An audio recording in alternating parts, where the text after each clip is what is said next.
जिन चीज़ों की आपकी ज़रूरत पूरी हो जाती है, मैं आपसे पूछूं बताइए वो कहाँ रखी हैं, क्या आप बता पाएंगे? तो खो गई ना। ये होता है कामनाओं के साथ, क्योंकि सारी कामना लाओ त्ज़ु समझा रहे हैं होती तो मुक्ति के लिए ही है। कहीं कोई मकान दिख गया, कहीं कोई कपड़ा दिख गया, कहीं कोई व्यक्ति दिख गया, कहीं कोई गाड़ी दिख गई और वो चीज़ आपको आकर्षित करने लगी। इससे पता चलता है कि आप जिंदा हो अभी। आपने कुछ ऐसा करा जो अपने ज़िंदगी के पिछले वर्षों में नहीं करा था। कितने ही निर्णय सिर्फ इसलिए करे हैं क्योंकि वो निर्णय अतीत में भी पहले कई बार करे हैं। तो ये भी तो फिर पूछोगे ना वहाँ जाके कि जिस खातिर कामना उठी थी वो बात पूरी हुई, कुछ मिला भी कि नहीं। ये आध्यात्मिक लोग वो हैं जो कोई प्रयोग करते नहीं, और सांसारिक आदमी वो है जो जिस प्रयोग में लात खा चुका है उसको ही 100 बार दोहरा रहा है। कहाँ को जाना चाहता है? रहस्य। जो कुछ तनाव हटाने के लिए आपके जीवन में आएगा उसका आना अपने आप में बहुत बड़ी बेचैनी हो जाएगा। लाओ त्ज़ु यहाँ कह रहे हैं कि संसार के प्रति आपकी जो गति है और अध्यात्म के प्रति आपका जो रुझान है वो दोनों एक ही स्रोत से आ रहे हैं।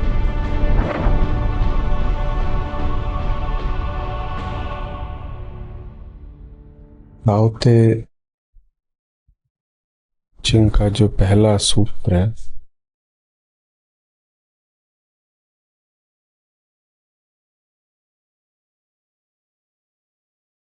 उसके अंतिम भाग को बहुत ध्यान से समझना जरूरी है। एक है जिसको लाओ त्ज़ु कह रहे हैं मिस्ट्री, रहस्य। एक है जिसको कह रहे हैं अभिव्यक्ति, मैनिफेस्टेशन या प्रकृति। जिसको मिस्ट्री कह रहे हैं लाओ त्ज़ु, उसको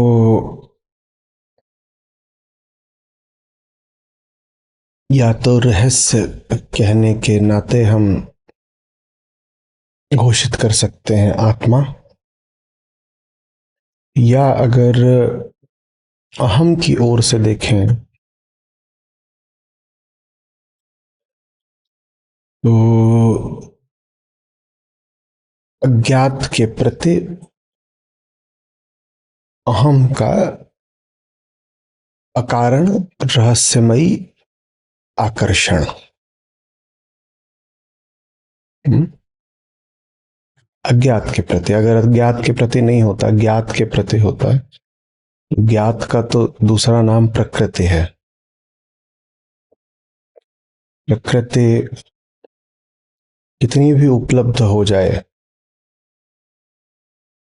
किसी अन्य अज्ञात दिशा में आकर्षण बचा ही रह जाता है।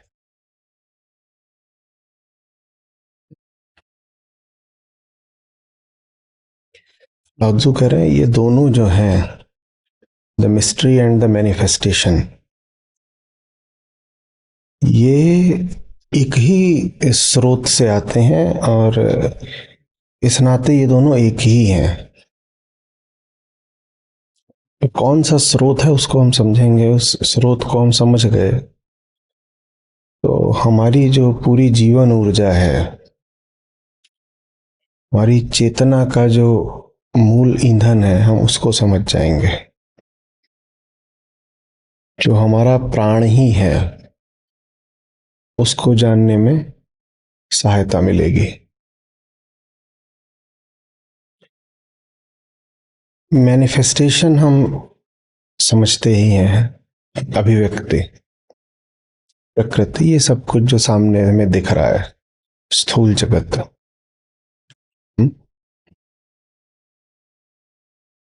तो उससे अहम का एक रिश्ता होता है, और अहम का एक रिश्ता होता है, क्योंकि उसको मिस्टीरियस कह रहे हैं लाओ त्ज़ु, वो अज्ञात, अकस्मात, अकारण, किसी ऐसे से जो मैनिफेस्टेड माने प्रकट नहीं है। तो सबसे पहले तो ये दो संबंध हैं अहम के।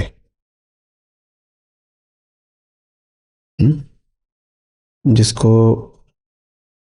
मिस्ट्री कहा उसके साथ संबंध, और जिसको मैनिफेस्टेड कहा उसके साथ संबंध। और दोनों के साथ ही अहम का संबंध है। स्थूल संबंध जो है वो ज्ञात के साथ है, मैनिफेस्टेड के साथ है। मैनिफेस्टेड माने प्रकट, उपलब्ध, दृष्टव्य, अनुभव्य। उसके साथ अहम का संबंध है। और वो जो प्रकट है वो अपनी विविधता में अनंत है। लेकिन उन अनंत विविधताओं के विकल्पों के उपलब्ध होने के बाद भी अहम न जाने कहाँ को भागता है। जहाँ को भागता है वो जगह, वो दिशा, वो खोज कुछ बतलाई नहीं जा सकती। तो उसको लाओ त्ज़ु कह रहे हैं मिस्ट्री। न तो ये पता है क्यों भागता है। अरे भाई, जब अनंत विकल्प उपलब्ध ही हैं प्रकृति में, जगत में, तो इन अनंत विकल्पों में ही जो भी तलाशना है तलाश लो। पर इन अनंत विकल्पों के होते हुए भी मन भागता है। नहीं पता क्यों भागता है, मिस्ट्री। नहीं पता किधर को भागता है, मिस्ट्री, रहस्य। तो हमने 3 बातें देखी अभी तक। पहला, वो जो व्यक्त है, वो जो अव्यक्त है। और हमने देखा अहम का दोनों के साथ संबंध।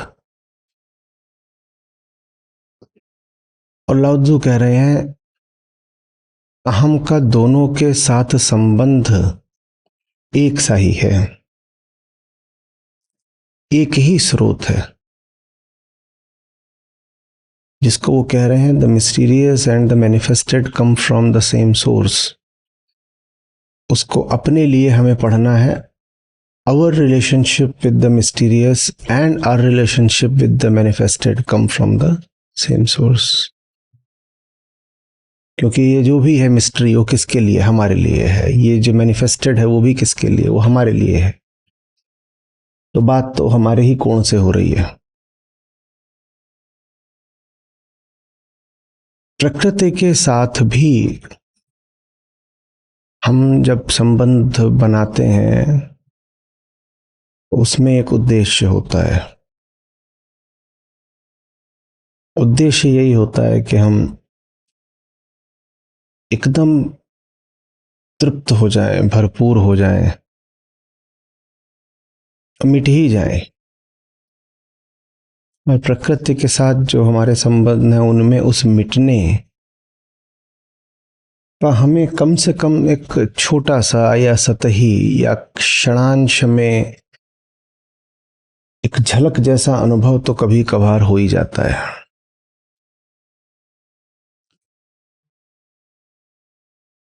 आनंद नहीं दे सकती प्रकृति, पर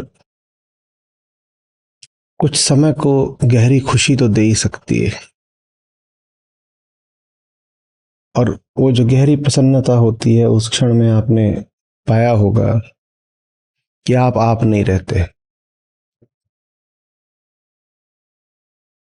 भीतर कोई था जो मैं बोलता था, उस मैं का नाम ही एक तनाव था। वो तनाव आनंद में गल गया। ये अलग बात है कि वो जो गहरी खुशी है वो अपने आप में फिर एक तनाव बन जाती है। बहुत दूर तक वो चल नहीं पाती है। वो स्थितियों संयोगों पर आश्रित होती है। स्थितियों को बदलना होगा। स्थितियां जब बदलती हैं तो जो खुशी है उसका कारण हट जाता है। हट जाता है, तनाव पुनः वापस आ जाता है। तनाव वापस आया, मैं वापस आ जाता है। वापस आ जाता है, लेकिन कुछ समय के लिए अपने न होने की झलक जैसी वो जरूर दर्शा जाता है। यही तलाश रहा है अहम प्रकृति से, मैनिफेस्टेशन से अपने रिश्ते में मिट जाना। मेरा होना ही एक समस्या है, तनाव है, बीमारी है, दर्द है, ज्वर है। कुछ ऐसा मिल सकता है क्या? कुछ ऐसा मिल सकता है क्या दुनिया में कि मेरा होना ही मिट जाए? हुँ? मैं क्यों कह रहा हूं कि मैं और ये जो तनाव है वो एक ही चीज है? दो चीजों को कैसे अलग अलग बोल दें यदि वो सदा ही एक साथ ही पाई जाती हो? यदि दो वस्तुएं कुछ भी सदा बिना किसी अपवाद के एक साथ पाई ही पाई जाती हो, तो उन दो वस्तुओं को क्या भिन्न बोला जा सकता है? मैं और तनाव ये सदा एक साथ होते हैं, तो इसलिए तनाव का मिटने का अर्थ होता है मैं का मिटना। जब तनाव नहीं होता तो आप पाएंगे आपका मैं शिथिल पड़ने लगता है। तनाव शून्य हो जाए तो मैं शून्य भी हो जाता है। तनाव जितना बढ़ता है मैं भाव उतना बढ़ता है। तनाव कई तरीके के होते हैं। प्रसन्नता अपने आप में एक तनाव है। उत्सव, पुलक, आह्लाद ये भी अपने आप में सब तनाव है। तन्ना माने खींचना, खींचना माने दो विपरीत दिशाओं के बलों के बीच में आ जाना। कोई चीज खींचती कब है? आपके पास एक रस्सी है, वो तनी हुई माने खिंची हुई कब होती है? जब उसके दो सिरों पर दो विपरीत दिशा के बल काम कर रहे हो। मैं की यही स्थिति होती है। उत्सव के क्षण में भी उसको नहीं पता कि वो सो जाए, मिट जाए, गल जाए, या और सतर्क हो जाए कि कहीं उत्सव ना मिट जाए।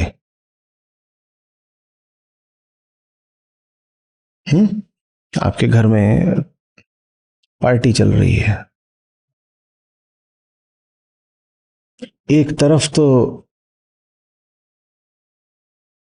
ये है बात कि इसमें मैं पूरे तरीके से रम जाऊं, घुल जाऊं, ऐसा मस्त हो जाऊं कि कुछ सुध न रहे। और दूसरी ओर ये कर्तव्य है कि ये जो चल रहा है उसको बनाए भी तो रखना है। मैं ही अगर घुल गया, मस्त हो गया, बेखुद हो गया, छोड़ दी सजगता, तो कहीं ये जो दावत, ये जो उत्सव है, इसी में विघ्न ना पड़ जाए। क्योंकि इसको चलाना भी तो मेरी जिम्मेदारी है। और ये चीज चूंकि अच्छी है तो इसलिए मैं चाहता हूं कि ये चले। और ये चलेगी तभी जब मैं चलूंगा। अगर इस चीज में मैं इतना अभिभूत हो गया कि सो ही गया, तो ये चीज ही बंद हो जाएगी। ये चीज बंद हो गई तो मुझे उठना पड़ेगा। तो मुझे ना उठना पड़े इसलिए मैं उठा रहूंगा। अगर मैं सो गया तो जिस कारण से मैं सो रहा हूं, किस कारण से सो रहा हूं, ये दावत बहुत उम्दा है। ये कहती है आओ मेरी गोद में विश्रांत हो जाओ, सो जाओ। तो मैं सो तो जाना चाहता हूं, पर ये जो चल रहा है ये कुछ देर का है और असुरक्षित है। और मेरा कर्ता भाव ही है जो इसको चला रहा है। अगर मैं सो गया तो ये जो कुछ चल रहा है इसका क्या होगा? ये रुक जाएगा, इसमें खलल पड़ जाएगा। ये चलता रहे इसके लिए मुझे जगना होगा, मुझे जगना होगा। समझ में आ रही है बात? तो मैं जगा हुआ हूं, मैं जगा हुआ हूं। तनाव तो खत्म नहीं हो सकता। उत्सव के क्षण में भी एक और है कुछ जो आमंत्रित कर रहा है कि विश्राम, और दूसरी ओर है जो कुछ कह रहा है अहा अहा अहा, सतर्क सतर्क सतर्क रहो, क्योंकि आपको उत्सव का जो कारण मिला है वो स्थायी नहीं है, नित्य नहीं है, सुरक्षित नहीं है, वो मिटेगा। मैं और तनाव सदा एक साथ चलते हैं। तनाव हटाने के लिए भी जो कुछ जीवन में आता है उसको बचाना बहुत बड़ा तनाव बन जाता है, और तनाव हटाने का वादा लेकर जो जीवन में आएगा वो जीवन में और बड़ा मूल्य पा जाएगा। जिस वस्तु का जीवन में जितना बड़ा मूल्य हो जाएगा उसको बचाना उतना बड़ा तनाव हो जाएगा। जो कुछ तनाव हटाने के लिए आपके जीवन में आएगा, या कम से कम आपको ऐसा वादा देगा या प्रलोभन देगा कि मेरे आने से तुम्हें चैन मिलेगा, आनंद मिलेगा, तृप्ति मिलेगी, उसका आना अपने आप में बहुत बड़ी बेचैनी हो जाएगा, बहुत बड़ी। समझ रहे हो बात? नींद नहीं आती थी और नींद ना आने की वजह से मरे जा रहे थे, एकदम मरे जा रहे थे।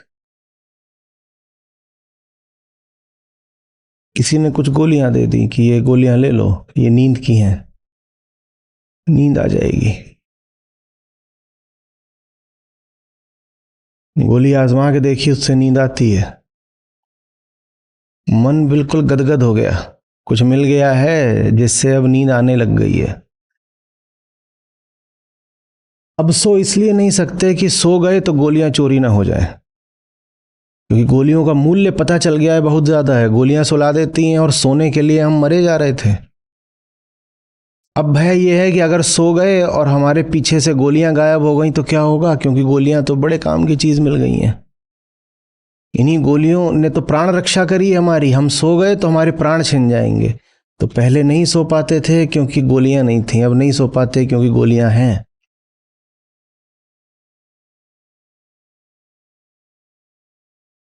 समझ में आ रही है बात? एक तनाव है मैं लगातार, क्योंकि वो प्रकृति में, मैनिफेस्टेशन में कुछ तलाश रहा है।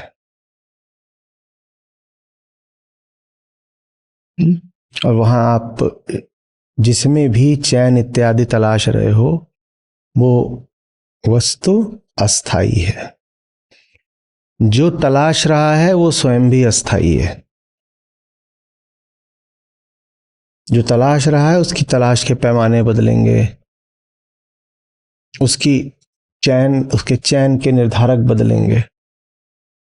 और जहां से चैन आ रहा है उस वस्तु ने ठेका नहीं ले रखा है आपके साथ बने रहने का, वो वस्तु बदलेगी।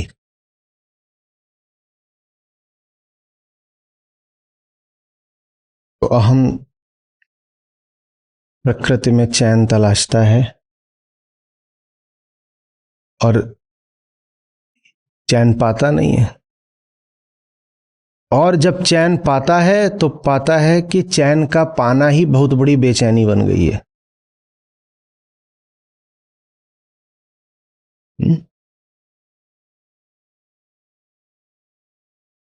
बड़े बड़े सेठों को अब पता नहीं, पर पुरानी कहावत है कि नींद नहीं आती, क्योंकि प्रकृति से जो, प्रकृति माने जगत, जगत से उनको जो मिल सकता था वो काफी हद तक मिल गया है। मिल गया है तो नींद नहीं आती। पास में ही एक भिखारी पड़ा हुआ है, उसको भी नींद नहीं आ रही, क्योंकि पेट बज रहा है उसका, खाने को नहीं है। सेठ जी को नींद नहीं आ रही क्योंकि तिजोरी भरी हुई है। कुछ मिल तो गया है, पर जो मिल गया है उसने कसम नहीं खा रखी बने रहने की, कहीं गायब ना हो जाए। नींद दोनों को ही नहीं आ रही। इससे फिर हमें पता चलेगा कि जो मिस्टीरियस है उसकी ओर अहम क्यों भागता है।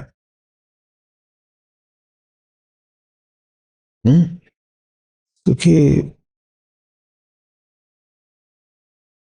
कुछ है नहीं जगत में जो काम आ रहा हो। यहाँ कुछ ना हो अपने हाथ में तो भी समस्या है, कुछ हो हाथ में तो शायद और बड़ी समस्या है। शायद अपने हाथ का होना ही समस्या है। शायद जिसका हाथ है वही समस्या है। हमारी बात तो मन फिर भागता है अज्ञात की ओर। अब अज्ञात की ओर तो ऐसे बोल रहे हैं जैसे कि अज्ञात, हाँ, किसी शहर के किसी मोहल्ले का नाम हो कि जीपीएस में अज्ञात लिखा, उधर को भाग गए। अज्ञात की ओर भागता है माने 100 दिशाओं में भागता है। अज्ञात की ओर भागता है, इतना ही समझ लीजिए, ज्ञात से दूर भागता है। ज्ञात से दूर भागता है। अज्ञात अपने आप में कोई विशिष्ट न वस्तु होती है न दिशा होती है। ज्ञात से दूर भागता है।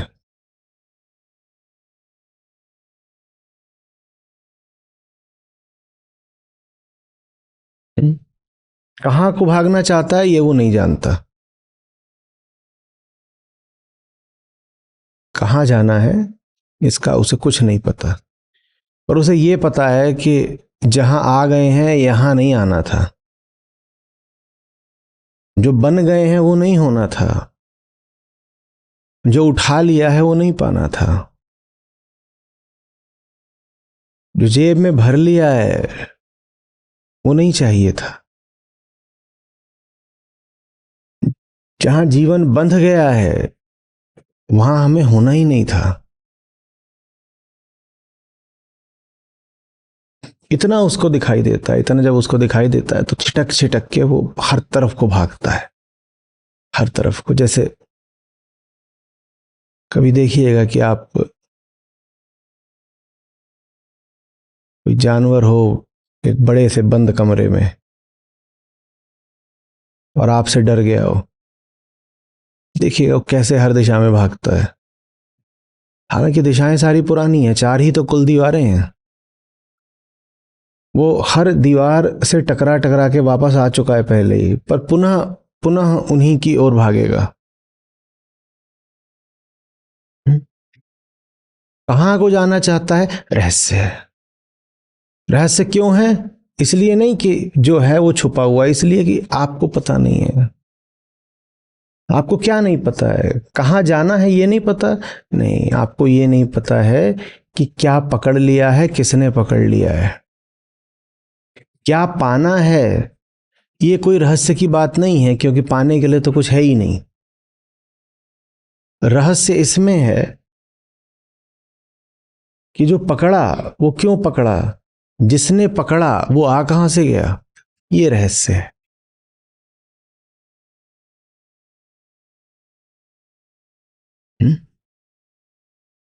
रहस्य ये है कि जब पकड़ने वाले का निर्माण पकड़ी जा रही वस्तुओं से ही हुआ है तो पकड़ने वाला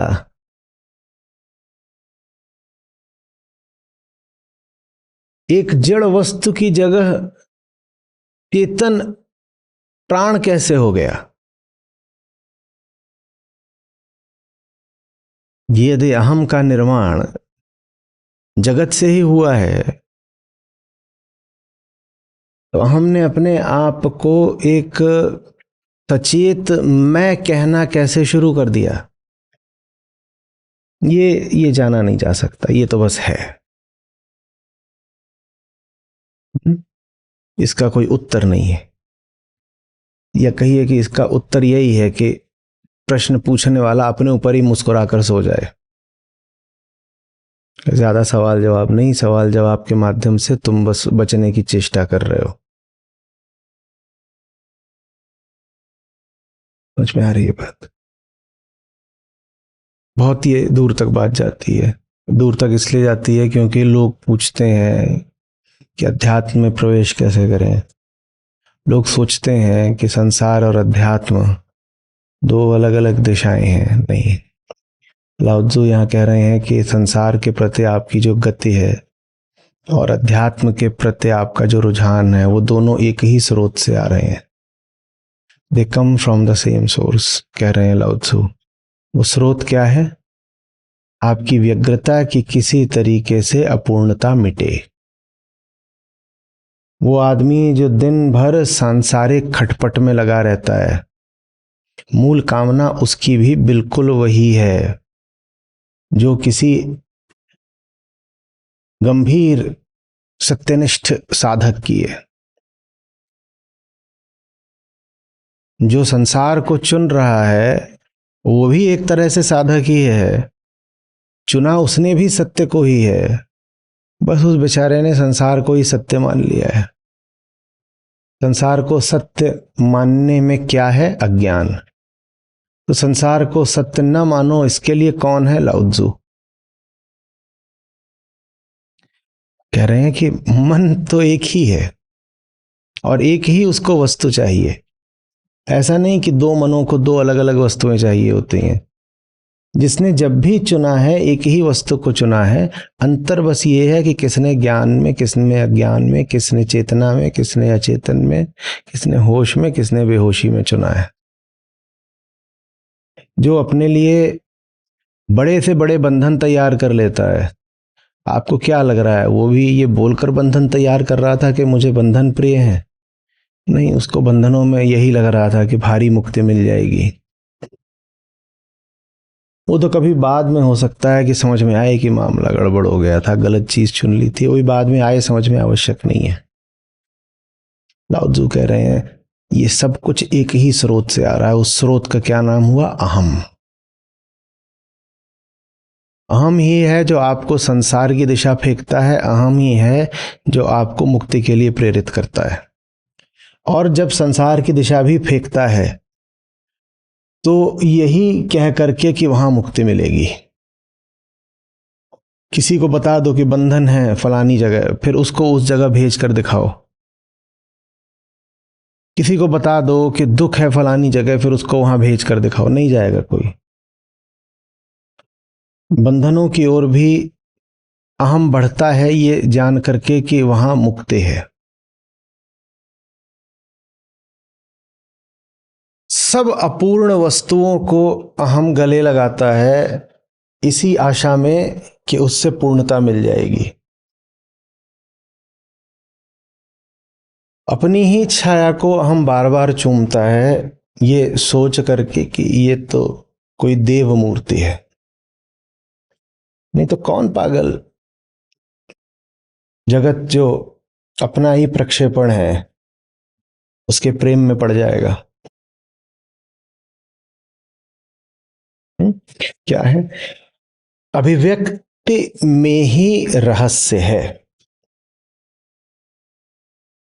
प्रकृति की ओर जो आपकी कामना है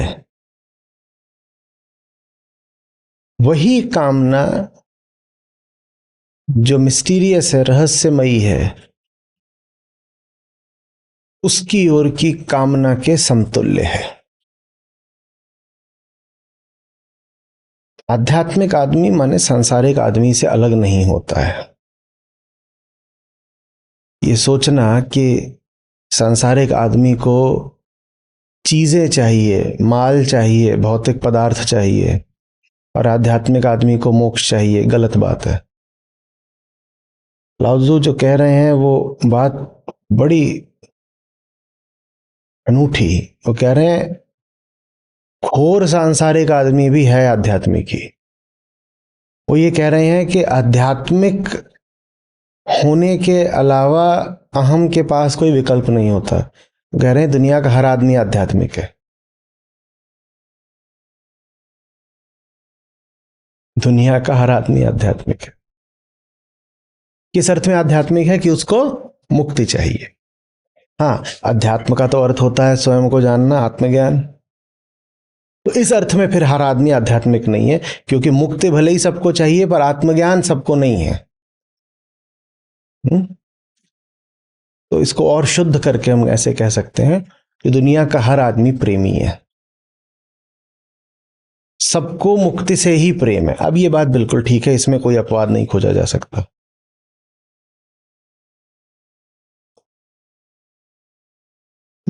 कोई कवि होगा तो कहेगा कि हर धड़कन में प्रेम गीत है। प्रेमी सभी हैं। तो इंसान और इंसान में अंतर फिर कहाँ पर आ जाता है? इसमें नहीं कि एक प्रेमी है एक प्रेमी नहीं है। अंतर इसमें आ जाता है कि एक के प्रेम के साथ ज्ञान है और एक के प्रेम के साथ बस नशा है, मद है, उन्माद है। एक अपने विषय का चयन कर रहा है इस तरह से कि उसका नशा और बढ़ जाए, और एक अपने विषय का चयन कर रहा है ऐसे कि वो होश में आ जाए। जिसका प्रेम होश से संचालित है उसका प्रेमी उसके होश को और बढ़ाएगा। जिसका प्रेम बेहोशी से संचालित है वो ऐसा ही प्रेमी चुनेगा जो उसको और बेहोश कर दे। तो आप कैसा प्रेमी चुनते हो ये इस पे निर्भर करता है कि आपके प्रेम के पीछे क्या है। आपका प्रेम उठ रहा है आपके होश से, तो वो एक तरह के चुनाव करवाएगा आपसे, और आपका प्रेम आ रहा है आपकी बेहोशी से तो बिल्कुल दूसरे तरह के चुनाव करवाएगा आपसे। इन चयनों में आपस में कोई समानता नहीं होगी, क्योंकि आप जहां से आ रहे होते हो ना वहीं आपको जाना होता है। जो होश से आ रहा है उसे अपने होश को और बढ़ाना है, और जिसने चुना ही यही है कि मैं तो बेहोशी से आऊंगा, वो चुनाव आगे भी तो बेहोशी को बढ़ाने का ही करेगा ना। जगत में आपके सारे चुनाव इस पर निर्भर करते हैं कि सबसे पहले आपने अपने भीतर क्या होने का चुनाव कर लिया है। कोई व्यक्ति संसार में कुछ नहीं चुन रहा होता, जो चुनाव करना होता है वो उसने सबसे पहले अपने भीतर ही कर दिया होता है। आप चुनाव कर लेते हो अपने भीतर, और वो ये चुनाव होता है कि मैं हूं कौन। और अपने भीतर एक बार आपने वो चयन कर लिया, उसके बाद बाहर के सब चयन पीछे पीछे अपने आप चले आते हैं। हाँ, स्थूल दृष्टि से दिखाई ऐसा देता है जैसे व्यक्ति संसार के बाजार में चीजें चुन रहा है, उठा रहा है, अपने झोले में डाल रहा है। नहीं, वो सब तो क्रियाएं यंत्रवत हो जाती हैं जब एक बार पहला चुनाव कर लिया गया। एक बार आपने चुन लिया कि आप सब्जियों के खरीदार हैं, उसके बाद आप आलू उठा रहे हैं कि तरोई उठा रहे हैं वो बात बहुत मायने नहीं रखती। चुनाव आलू और तरोई के मध्य नहीं हो रहा है, चुनाव बहुत पहले हो चुका जब आपने तय करा था कि मैं तो सब्जी का ग्राहक हूं। चुनाव तभी हो गया था। पर आप किसी से पूछेंगे कि ये व्यक्ति चुनाव कर रहा है तो कहेगा हाँ चुनाव तो कर ही रहा है, टमाटर, टिंडा, लौकी, तरोई, ये चुनाव चल रहा है। नहीं नहीं, ये चुनाव नहीं। बात समझ रहे हो? पहला चुनाव हमें अपने भीतर करना होता है। एक चुनाव है कि मैनिफेस्टेशन में चैन तलाशेंगे, और दूसरा साहसिक चुनाव है कि जहां चैन मिल सकता है वहां जाएंगे भले ही वो अज्ञात हो। मैनिफेस्टेड प्रकट होता है, उससे डर नहीं लगता है। आत्मा न दिखती है न पकड़ में आती है, तो उसके साथ फिर शब्द आ गया है रहस्य, मिस्ट्री। बहुत सताती है ये बात अहंकार को। अहंकार चीजें अपने नियंत्रण में रखना चाहता है ना। आपसे कहा जाए बाजार की दिशा चलो, कोई समस्या? कोई समस्या नहीं, बाजार खुली होनी चाहिए बस। नहीं भी खुली होगी तो चक्कर लगाकर आ जाएंगे। अब आपसे कहा जाए सत्य की दिशा चलो, भारी समस्या हो गई, भारी समस्या हो गई। कौन सी दिशा चलें? कौन सी दिशा चलें? कुछ पता नहीं, कुछ पता नहीं। क्या मिल जाएगा उस दिशा के रास्ते? कुछ पता नहीं, कुछ भी हो सकता है, कुछ भी। डर जाते। आप सही चुनाव करो। डर है तो भी होश को नहीं छोड़ो।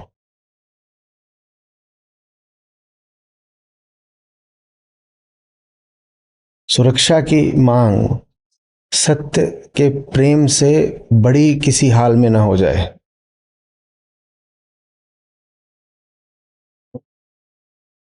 बहुत लोग ऐसे होते हैं, वो कहते हैं कि जो आयोजित है, तयशुदा है,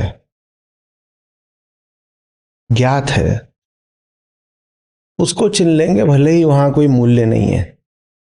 भिंडी बाजार चले जाएंगे। क्यों जा रहे हो भिंडी बाजार? क्योंकि हम उसको जानते हैं। आज मनन करिएगा, कितने ही निर्णय आप सिर्फ इसलिए कर लेते हैं क्योंकि उन निर्णयों में कुछ भी अज्ञात नहीं होता। उन निर्णयों में पूर्व अनुभव की सुरक्षा बैठी होती है।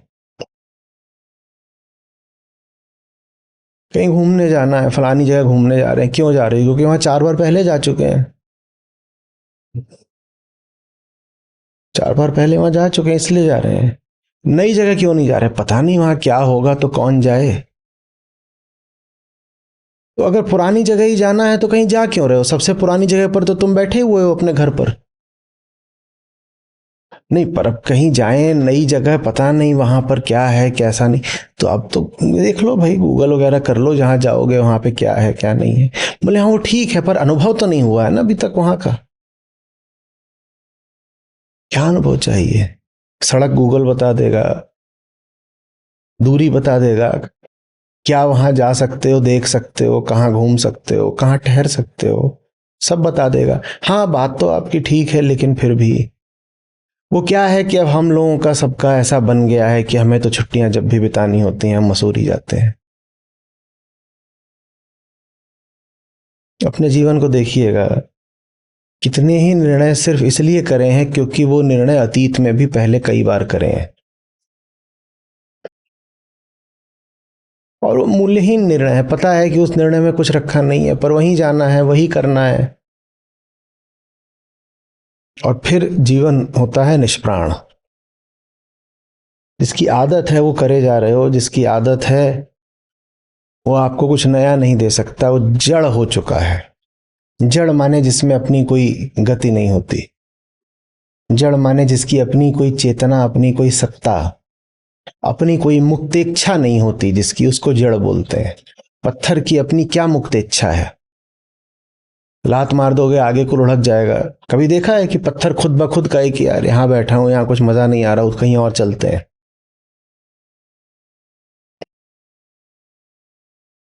आप जड़ हो जाते हो।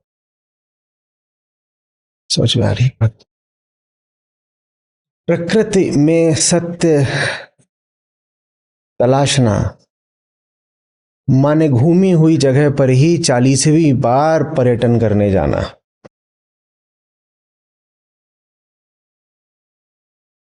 जबकि पूरी दुनिया उपलब्ध है, बहुत कुछ ऐसा है जो आपके लिए अज्ञात है, पर वहां आप सिर्फ इसलिए नहीं जा रहे क्योंकि वो अज्ञात है।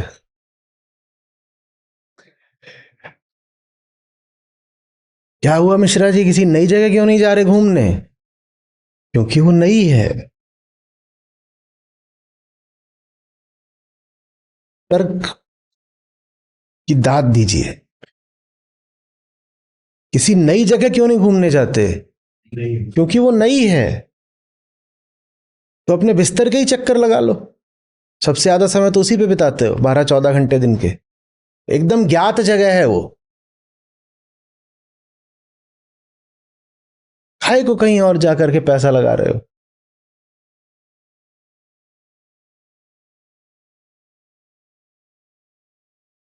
यार, एक सच्चे आदमी की निशानी होती है कि वो ज्ञात की ओर अगर जाता भी है तो बस परीक्षण के लिए। कहता है मैंने मान लिया कि ये ज्ञात है, सचमुच ज्ञात है क्या, सचमुच जानता हूं, माने सचमुच ज्ञान है क्या? वो ज्ञात की ओर अगर जाएगा तो बस जानने क्या सचमुच ज्ञात है। वो ज्ञात की ओर दोहराव के लिए नहीं जाता, सुरक्षा के लिए नहीं जाता। वो इसलिए नहीं जाता कि चूंकि ज्ञात है इसलिए जाना है। वो कहता है क्या ज्ञात है ये जानने जाना है, अन्यथा यदि ज्ञात है तो उसकी ओर बार बार जाना, इसलिए नहीं कि ज्ञात में अपने आप में कोई दोष आ जाता है या ज्ञात है तो उसका मूल्य घट जाता है, इसलिए क्योंकि मैं बेचैन हूं और मेरी बेचैनी का कारण है अज्ञान, और यदि अज्ञान भीतर बैठा है तो जो बाहर अज्ञात है उसको काटना पड़ेगा ना। भीतर का अज्ञान और बाहर का अज्ञात एक ही है ना, तो फिर मैं ज्ञात में बार बार जाके क्या शरण ले रहा हूं, जो पहले ही पता है।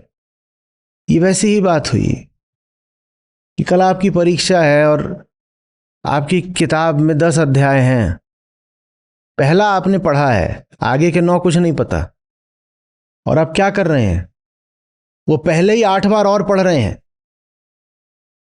क्यों ये पहला अध्याय 8 बार और पढ़ रहे हो? क्योंकि ये पढ़ा हुआ है। क्यों वो बाकी 9 नहीं छू रहे हो? क्योंकि उनको कभी नहीं छुआ है। जीवन की परीक्षा में क्या होगा इनका, हम सब ऐसे ही हैं। तो मैं आपसे आग्रह कर रहा हूं, मनन करिएगा और आज लिखिएगा कि जीवन के कितने ही निर्णय आप इसी आधार पर कर रहे हैं, हम सब, आप माने मैं भी, कि हमें उन निर्णयों का पूर्वकालिक कुछ अनुभव है और कोई वजह ही नहीं, कोई वजह नहीं। रोटी खाएंगे आप आज, कोई वजह है रोटी खाने की, और रोटी ही खाएंगे। मैं रोटी खाने से मना नहीं कर रहा हूं, मैं सिर्फ जो हमारी वृत्ति है उसके ढर्रे की ओर ध्यान दिला रहा हूं। हम रोटी खाएंगे आज, बताओ क्यों खाएंगे? बस, और कोई बात नहीं। 20, 40, 60 साल से रोटी ही खाई है तो आज भी रोटी ही खाएंगे, वरना कोई वजह रोटी खाने की?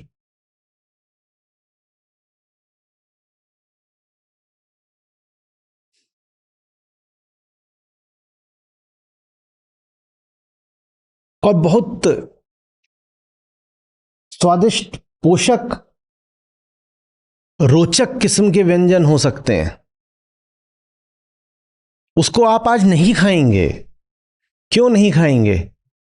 क्योंकि वो कभी भी नहीं खाए हैं। ये तर्क देखिए, ये तर्क है कि नर्क है?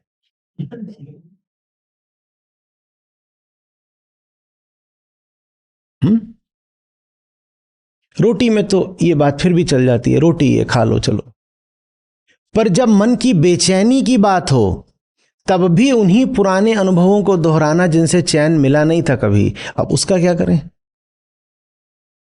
रोटी तो पेट भर देती है, पेट नहीं कहता नई नई चीज लाओ, पेट को कोई नहीं अतृप्ति होती कि पेट पैदा होता है एक अस्तित्वगत अतृप्ति के साथ, ऐसा तो कुछ होता नहीं। पेट को तो खिला दो तो तृप्त हो ही जाता है।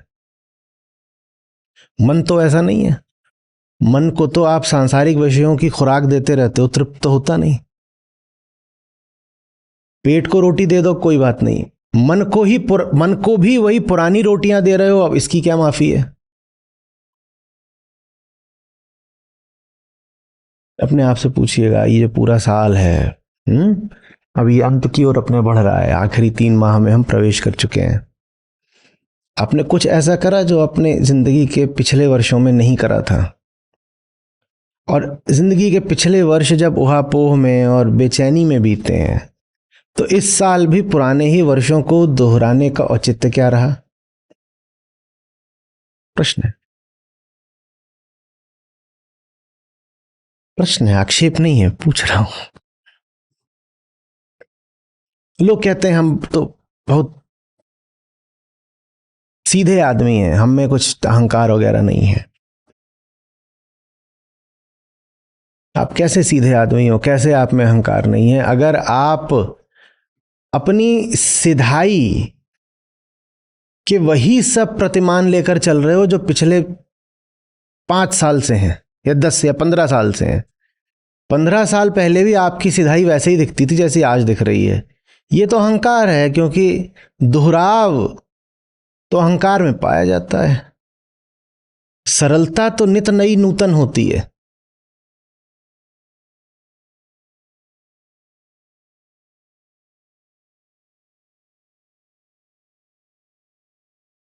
क्या हम सीधे आदमी, आध्यात्मिक आदमी कैसे, हम एक लंगोटी पहनते हैं तो लंगोटी बिल्कुल वही है जो 5 साल पहले थी। ये तो घोर जटिलता का लक्षण है। घोर जटिलता है ये कि तुम्हारी लंगोटी आज भी वही है जो 5 साल पहले थी। तुमने लंगोटी में ही घर बना लिया है। उसी लंगोटी में जैसे अब तुम्हारे प्राण बसते हैं, या ऐसे कह दो कि लंगोटी में जो बसता है उसी को अब तुम अपना प्राण बोल रहे हो। ये सरलता का तो नहीं, ये तो विक्षिप्तता का लक्षण है।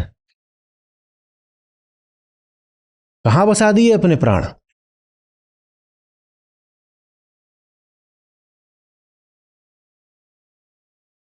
तो सरल आदमी वो बहेगा, वो प्रकृति में घर तो नहीं, बहता पानी निर। या ये कहें कि जिसने एक बहुत 10 मंजिली अपनी इमारत में घर बना लिया हो, बस वही बस गया है। जिसने लंगोटी में घर बना लिया वो नहीं बसा है क्या? पूछ रहा हूं।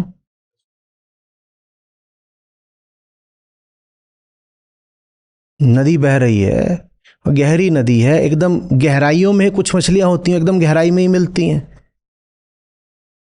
इसी तरीके से कुछ काई होती हैं, वो जो नदी किनारे के पत्थरों पे पाई जाती हैं।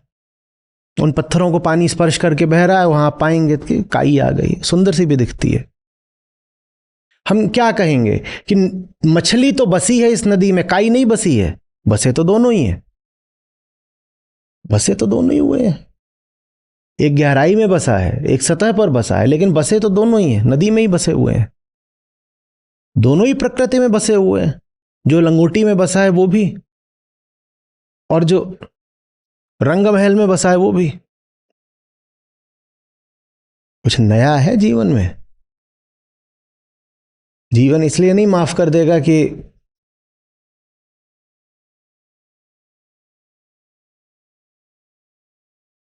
कम है तुम्हारे पास, कम हो कि ज्यादा हो, अगर वही है जो कल था तो कम से कोई फर्क नहीं पड़ता। इस कम में कल बहुत ज्यादा है। तुम आज भी ठीक उतने ही कम हो जितने कि तुम कल कम थे। तो मैं इसको कम बोलूं या कल बोलूं? कहिए। आप आज भी उतने ही कम हो जितने आप कल कम थे। मुक्त पुरुष की पहचान होती है कि वो अपने व्यक्तित्व को कपड़ों की तरह बदलता चलता है। कोई व्यक्तित्व उसके लिए निजी नहीं होता। वो नहीं कहेगा मेरा व्यक्तित्व। अगर सही स्मरण आ रहा है, पता नहीं कौन सा, कहीं पर तो शायद सांप की केचुली का भी उदाहरण था।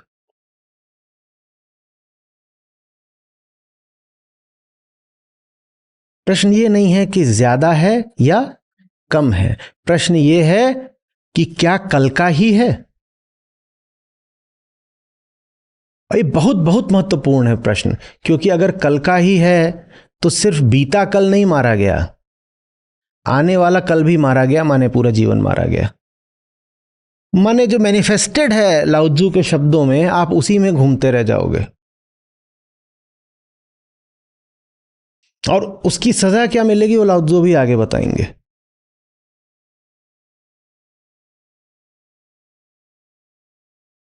जो जाने पहचाने क्षेत्र से बाहर नहीं आ सकता उसको पशु ना बोलें तो क्या बोलें? कहिएगा।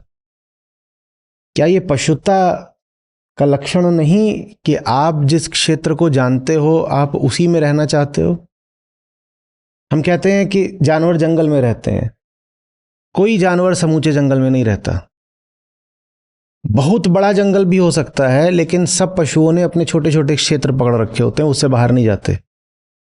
हाँ, अब वहां पे पानी ना मिले, बिल्कुल गर्मी बहुत हो जाए, खाना ना मिले तो अलग बात है। लेकिन आमतौर पर लगभग सभी जीवों ने अपने क्षेत्र निर्धारित कर लिए होते हैं। बहुत बड़ा जंगल होगा, वो उसके 1% क्षेत्र में मिलेगा, वहीं पे, उससे बाहर नहीं जाएगा। क्षेत्र समझ रहे हैं ना? संसार आपने जैसा अपना संसार बना लिया है, आप उसको यदि छोड़ने को राजी नहीं हो, अज्ञात के प्रेम में ज्ञात का त्याग करने को तैयार नहीं हो, तो आपसे बड़ा अहंकारी कौन है?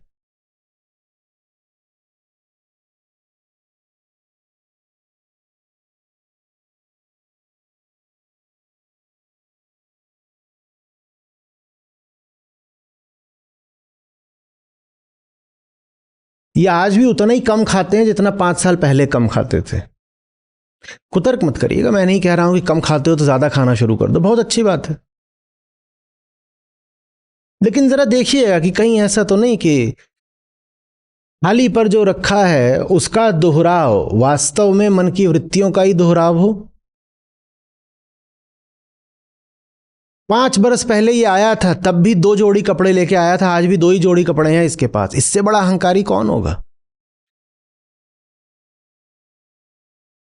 मैं नहीं कह रहा हूं कि कपड़ों का अंबार लगा लो, मैं कह रहा हूं बस पूछो अपने आप से कि जिन बातों को मूल्यवान समझ के या पवित्र या आध्यात्मिक समझ के भी आप पकड़े हुए हो, दोहराए हुए हो, वो बातें हैं तो सब मैनिफेस्टेशन के ही क्षेत्र में ना, है तो सब जगत के ही क्षेत्र में। अब क्यों जाओगे तुम अज्ञात की ओर? अगर पकड़ने लायक चीज मिल गई है ज्ञात में ही, तो मुझे बताओ क्यों जाओगे अज्ञात की ओर? हम अज्ञेय नहीं कह रहे हैं, क्योंकि लाउत्जू की भाषा है, उस भाषा का सम्मान करेंगे। उन्होंने अज्ञेय नहीं कहा, पर जहां अज्ञात कहा जा रहा है वहां पर आशय यही है, ज्ञात से भिन्न। एकदम शुद्ध अर्थ लेंगे तो अज्ञेय ही आएगा, पर हम अज्ञेय नहीं बोल रहे, हम अज्ञात बोल रहे हैं। क्योंकि अज्ञात ज्ञात से भिन्न नहीं होता है। देखिए, अज्ञात के बारे में इतना तो पता होता है ना कि वो ज्ञात नहीं है, तो अज्ञात भी ज्ञात से कुछ रिश्ता रखता है। अज्ञेय एकदम अलग। अज्ञेय वो है जिसका कुछ नहीं पता, कुछ भी नहीं पता, ना पता कभी चलने वाला, वो अज्ञेय है। अज्ञात का तो संयोग है कि अभी अज्ञात है, मुझे अज्ञात है, इसको ज्ञात है। मैं पूछूंगा भाई साहब बताइएगा, वो बता देगा, जो अज्ञात था वो ज्ञात हो जाएगा। तो लेकिन ठीक है, हम यहां पे अज्ञात ही बोलते चलेंगे अभी। अपने आप से प्रश्न करिएगा, अज्ञात के प्रति कितना साहस है आप में? और जितना साहस है उतना ही प्रेम होगा। प्रेम हल्की चीज नहीं होती कि कायरों को भी मिल जाए। प्रकृति के प्रति तो मात्र आकर्षण हो सकता है, प्रेम तो अज्ञात के प्रति ही हो सकता है। और अज्ञात के प्रति प्रेम करने के लिए हमने कहा साहस चाहिए। प्रेम कायरों की पूंजी नहीं है, वो सूरमाओं का पुरस्कार है।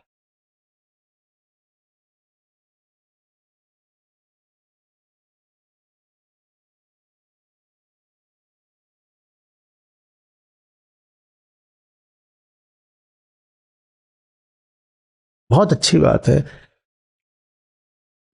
चीजें दिखाई देती हैं, वो अपनी ओर बुलाती हैं।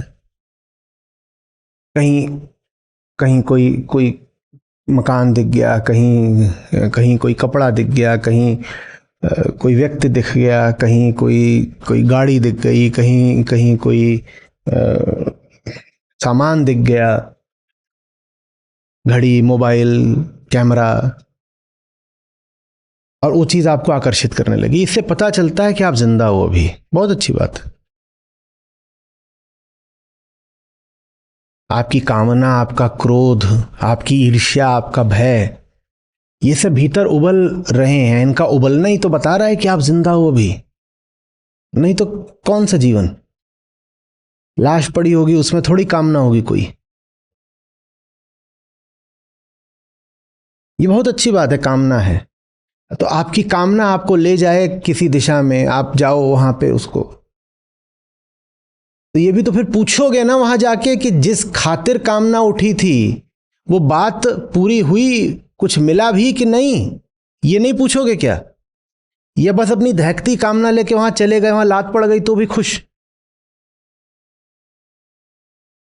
किसी दिशा को चले गए और भीतर बल बल बल बल बुद बुद बुद बुद बुद खौलता पानी जैसे कामना, और जहां गए वहां मिला। ये पूछना पड़ता है ना, इधर मिला क्या? जवान आदमी जीवन में प्रयोग करे ये तो बहुत अच्छी बात है, शुभ बात है। कह रहा हूं कामना ही निर्धारक है इस बात की कि आप में प्राण कितने हैं। बहुत अच्छी बात है, आप यहां जाएं वहां जाएं, 100 तरीके के प्रयोग करिए, पर वही प्रयोग जिसमें कुछ मिल नहीं रहा उसी को दोहराओ। इसमें कौन सी बुद्धिमानी है? और इसमें कौन सी बुद्धिमानी है कि मैं कोई प्रयोग करूंगा ही नहीं? ये आध्यात्मिक लोग वो हैं जो कोई प्रयोग करते नहीं, इनका लंगोटा ही चला जा रहा है। और सांसारिक आदमी वो है जो जिस प्रयोग में लात खा चुका है उसको ही 100 बार दोहरा रहा है। अब बताओ इन दोनों में से हम किसी को भी सच्चा बोलें क्या? एक है जिसने कभी मैनिफेस्टेड को अनुभव परखना तो आगे आता है, पहले तो अनुभव है ना, अनुभव ही नहीं किया। और एक है जो अनुभव करे ही जा रहा है बिना परखे के अनुभव में मिल के आ रहा है। बोलो सच्चा बोले किसी को इनमें से? ये दोनों ही अहंकार की निशानियां है ना, दोनों में ही प्रेम नहीं है, दोनों में ही प्रेम नहीं। तो सच्चा आदमी कौन सा होगा? अब अच्छे से सुनिएगा और परखिएगा। वो प्रकृति की पुकार का उत्तर देगा, वो जाएगा, प्रकृति बुलाएगी, प्रकृति के पास जाएगा। वो विनम्रता से स्वीकार करेगा कि तू मुझे बुला रही है और मैं अपनी जगह बैठे बैठे नहीं तय कर सकता कि तेरा आमंत्रण मानूं कि ठुकराऊं। तो मैं आऊंगा तेरे पास, मैं आऊंगा, अनुभव लूंगा, लेकिन उस अनुभव में मैं सजगता से परखता रहूंगा कि मुझे मिला क्या। और चूंकि मैं पूर्ण नहीं हूं, मैं दक्ष नहीं हूं, मैं विज्ञ नहीं हूं, कोई आवश्यक नहीं है कि पहली बार में परख लूं। हो सकता है कि दूसरी बार तो किसी और नाम से, किसी और चेहरे के साथ, किसी और वादे के साथ बुलाए तो मैं फिर प्रलोभित हो जाऊं, तो मैं फिर आ जाऊंगा दोबारा। लेकिन दोबारा भी आऊंगा तो परखूंगा, और इस बार ये भी परखूंगा कि अगर इस अनुभव में भी नहीं मिला ज्यादा और पिछली बार भी नहीं मिला ज्यादा, तो क्या इस बार का अनुभव पिछले बार के अनुभव से कुछ भिन्न था? यदि अनुभव भिन्न नहीं था तो क्या बुलावा भिन्न था?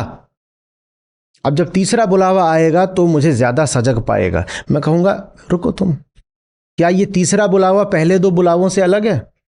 प्रकृति देवी, इस बार तुझे और मेहनत करनी पड़ेगी मुझे खींचने के लिए, लेकिन जीत तो तू अभी भी जाएगी, क्योंकि तू कोई नया ही रंग दिखाएगी मुझे, नए रूप से, नई आवाज में, नए रंगों के साथ, नए वादों के साथ बुलाएगी। मैं फिर आ जाऊंगा, पर इस बार मैं और सतर्क हूं पहले से ही। जैसे भीतर एक भय है कि जा तो रहा हूं, पर संभावना यही लग रही है कि खाली हाथ आऊंगा, बल्कि लुट के आऊंगा। इस बार जाऊंगा, इस बार लुटने की संभावना और कम रहेगी।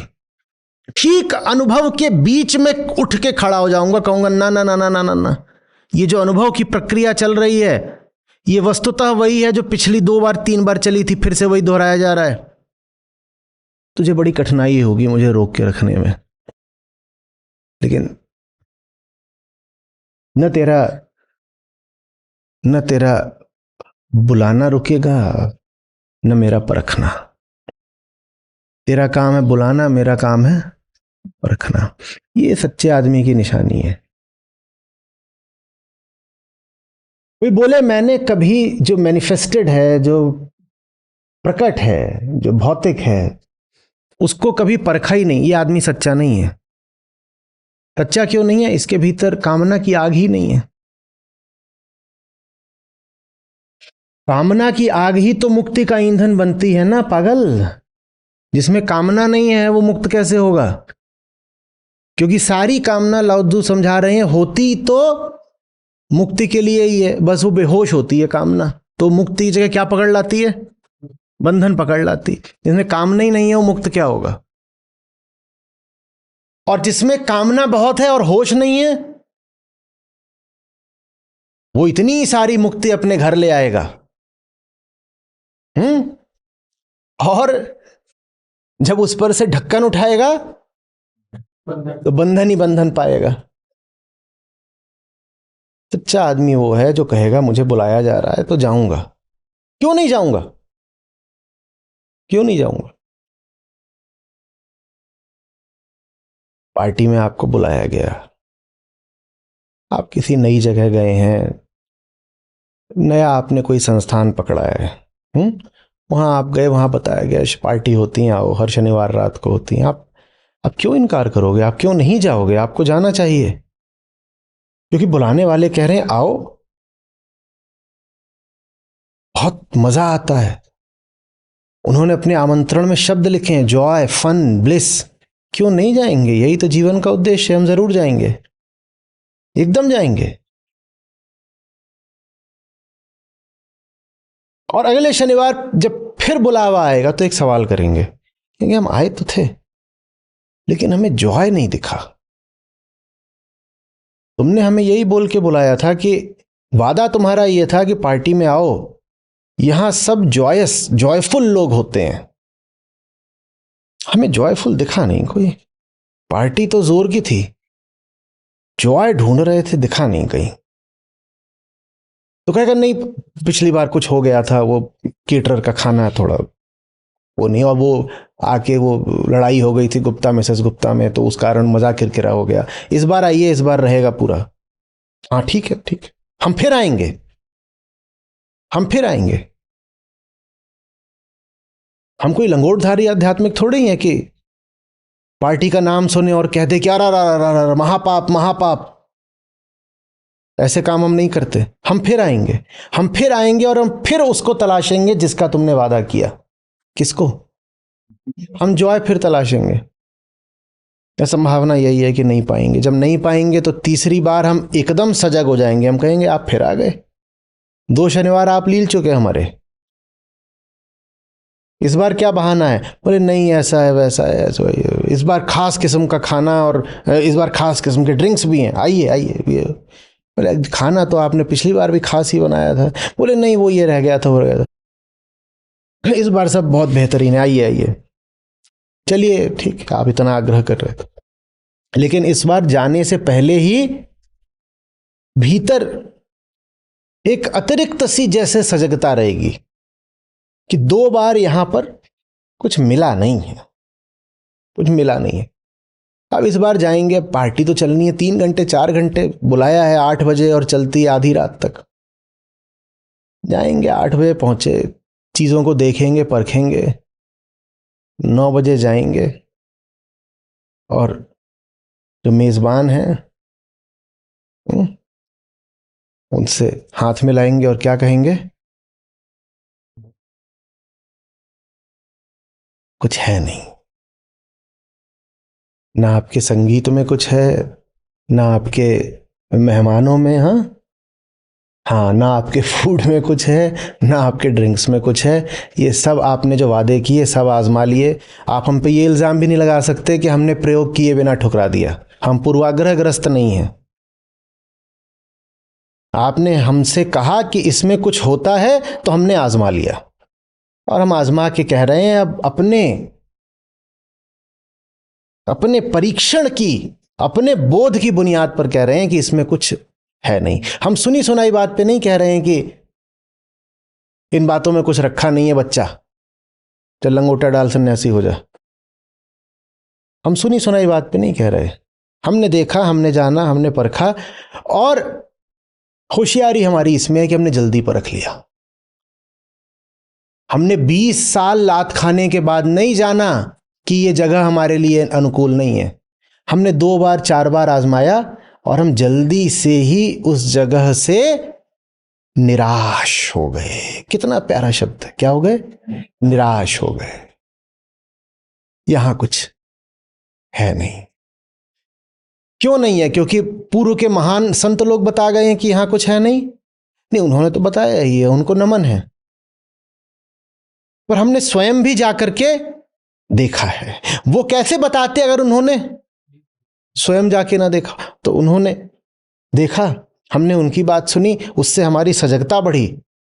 उससे लाभ क्या हुआ कि हमें 40 बार नहीं परखना पड़ा, हम 4 बार में ही आजाद हो गए। समझ में आ रही है बात? ये कामना में अगर जान होगी तो वो अपनी विफलता बार बार बर्दाश्त करेगी क्या? बोलते हो चाहते हैं चाहते हैं, कैसे चाहते हो कि चाहने पर बार बार चोट पड़ती है, फिर भी पुरानी ही चीज चाहते जाते हो? जिसको सचमुच चाहिए होगा वो तो तिलमिला उठेगा जब चाहत पूरी नहीं होगी। हमने तिलमिलाते तो कभी देखा नहीं सब संसारियों को। जो तिलमिला जाएगा उसके फिर जीवन में क्रांति हो जाती है। उस क्रांति को कभी प्रेम बोलते हैं। उसी चीज को, वही एक ही चीज को कभी प्रेम बोल देते हैं, कभी बैराग बोल देते हैं। एक ही चीज है वो। कभी उसको संघर्ष बोल देते हैं, कभी संन्यास बोल देते हैं। वो एक ही चीज है और वो उठती उस तिलमिलाहट से ही है।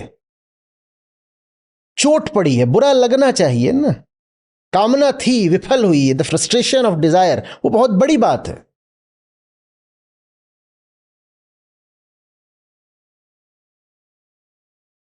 समझ में आ रही है बात कुछ?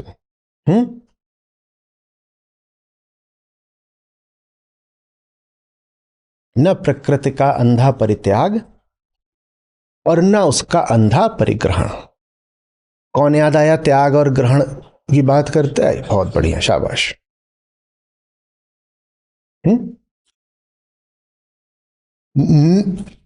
उन्होंने कहा था न त्याग न ग्रहण, और अभी लाउत्जू के साथ है तो हम क्या बोल रहे हैं? न अंधा त्याग न अंधा ग्रहण।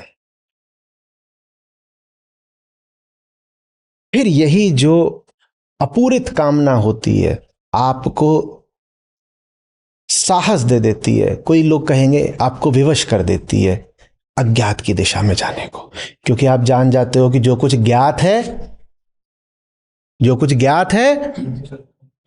लो 3 बार वहां हो आए उनकी साहब की सैटरडे नाइट पार्टी में। क्या ढूंढने गए थे? हम तो बड़े उत्साह से गए थे, सच बोल रहे हैं, हम बड़ी आशा से आए थे कि जॉय मिलेगा। हम तो एक एक चेहरे पे खोज रहे थे कि कहीं आनंद थोड़ा तो दिखाई दे। पर आनंद की जगह में क्या दिखाई दे रहा है? कोई नशे में गिरा पड़ा है, कोई 2 लोग बैठ करके तीसरे की बुराई कर रहे हैं, कोई बस यही तलाश रहा है कि खाना कब लगेगा।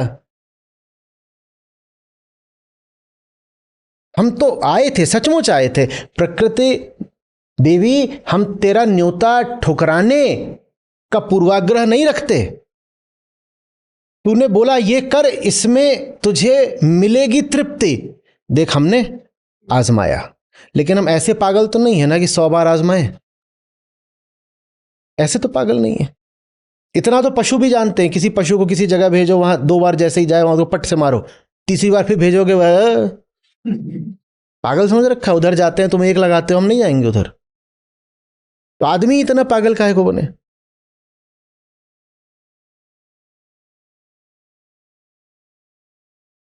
समझ में आ रही बात?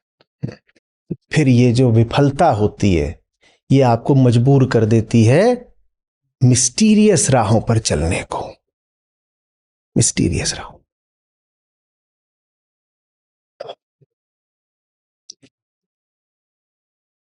चल तो रहे हैं, कुछ पता नहीं क्यों चल रहे हैं।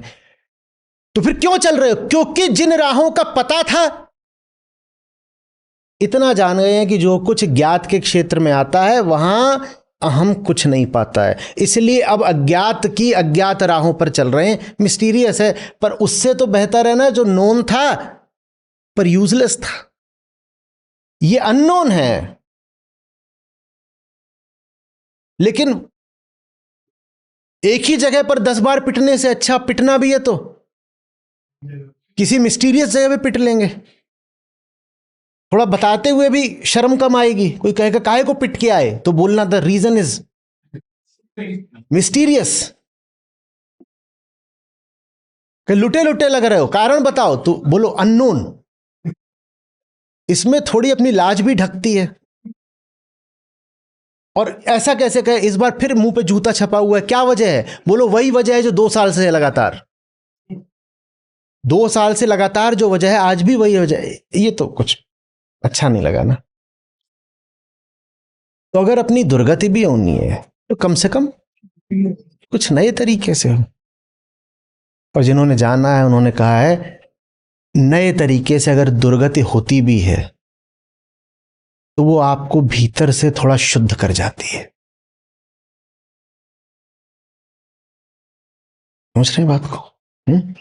नए तरीकों से क्या होता है, अब वो लाओ त्जू आगे बोल रहे हैं। वो कह रहे हैं, where the mystery is the deepest, it is the gate of all that is subtle and wonderful. रहस्यात्मकता जितनी गहराती है, अभिव्यक्ति उतनी ही सूक्ष्म और अद्भुत होती जाती है। माने जिस व्यक्ति में रहस्य माने आत्मा के प्रति लगाव जितना बढ़ता है, उस व्यक्ति की जो अभिव्यक्तियां होती हैं, माने विचार और कर्म इत्यादि होते हैं, उतने ही सूक्ष्म और सुंदर होते जाते हैं, अद्भुत होते, अनूठे होते जाते हैं, अनूठे नए होते जाते हैं। वंडरफुल, वंडरफुली, वंडर तो उसी में हो सकता है ना जो नया हो। जो पुराना है उसमें कौन सा वंडर है? समझ में आ रही बात? तो ये इन्होंने बहुत हमें बढ़िया सबक दे दिया है, ऊंची सीख दे दी है कि जिंदगी में कुछ बेहतरीन करना हो तो कैसे करो। वो कह रहे हैं, तुम करने पे ध्यान मत दो, तुम आत्मा पर ध्यान दो। तुम्हारा जो हिस्सा आत्मा के प्रेम में बिल्कुल पागल है, तुम उसका पक्ष लो, तुम उसको सबल बनाओ, तुम उसकी मांगें पूरी करो, और फिर देखो कि तुम्हारी अभिव्यक्ति में, तुम्हारे कर्मों में कैसी सुंदरता खिलती है। कर्म नहीं सुंदर बन पाएंगे, सुंदर पहले बनेगा कर्ता। और कर्ता को सौंदर्य सिर्फ वो दे सकता है जो सम सौंदर्य का बिंदुवत केंद्र है। क्या नाम है उसका? आत्मा। सौंदर्य की पहचान ही यही होती है। कभी कोई पूछे कि फलानी इमारत सुंदर थी, आप कैसे जवाब दोगे सुंदर थी कि नहीं थी? अगर उस हाँ, एक दूसरे कंपेयर आमतौर पे ऐसा करते हो, पर सुंदरता का वास्तविक पैमाना क्या है? इमारत सुंदर है कि नहीं, उस इमारत के सामने खड़े होकर के अगर मैं अपने आप को भूल पाया तो वो सुंदर थी। जो कुछ भी आपके अहम को थोड़ा गिराए वो सुंदर है, और जो जितना ज्यादा गिराए उतना ज्यादा सुंदर है, और जहां पर अहम और बढ़ जाए कुरूप है वो। असल में सुंदरता और रूप एक ही बात नहीं होते हैं अध्यात्म में, तो उसको कुरूप मत कहिएगा, उसको बस असुंदर कहिए, असुंदर।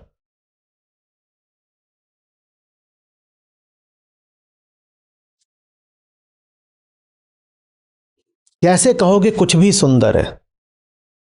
कोई कविता सुंदर है कैसे? अगर अहम को वो शीतल कर गई तो सुंदर है। कोई व्यक्ति सुंदर कब है? अहम को उसके बात करके, उसके संपर्क में, उसके सानिध्य में, संगति में, कुछ नहीं तो उसकी तस्वीर ही अगर देख के अगर अहम थोड़ा ठंडा पड़ता है, शांत पड़ता है तो सुंदर है। बस यही। और जिसके सामने आने से उन्माद उत्तेजना बढ़ जाते हो वो कौन है? असुंदर है, अगली। अब ज्यादातर आप सुंदर जिसको बोलते हो तो जैसे ही सामने आता दिल की धड़कन बढ़ जाती है। उससे अगली कोई नहीं हो सकता जो जब सामने आए तो आपको उत्तेजित कर जाए। ये होता है आध्यात्मिक ना होने का नतीजा। आप सुंदरता के नाम पे अपने जीवन में अगलीनेस भर लेते हो। यदि मन को शीतल करने वाला सुंदर है तो मन को उत्तेजित करने वाला क्या हुआ, बोलो तो? असुंदर।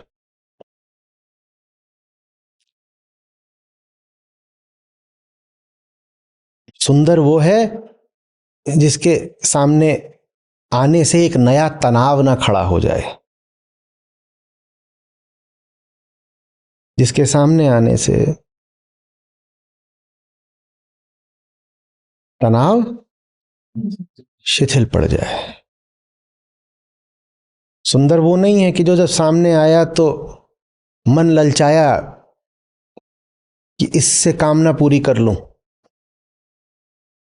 कुछ आपके सामने आता है और आपकी कामना बढ़ जाती है, ये सुंदरता की निशानी नहीं है। सुंदर वो है जो जब सामने आए तो आप कामना भूल जाए,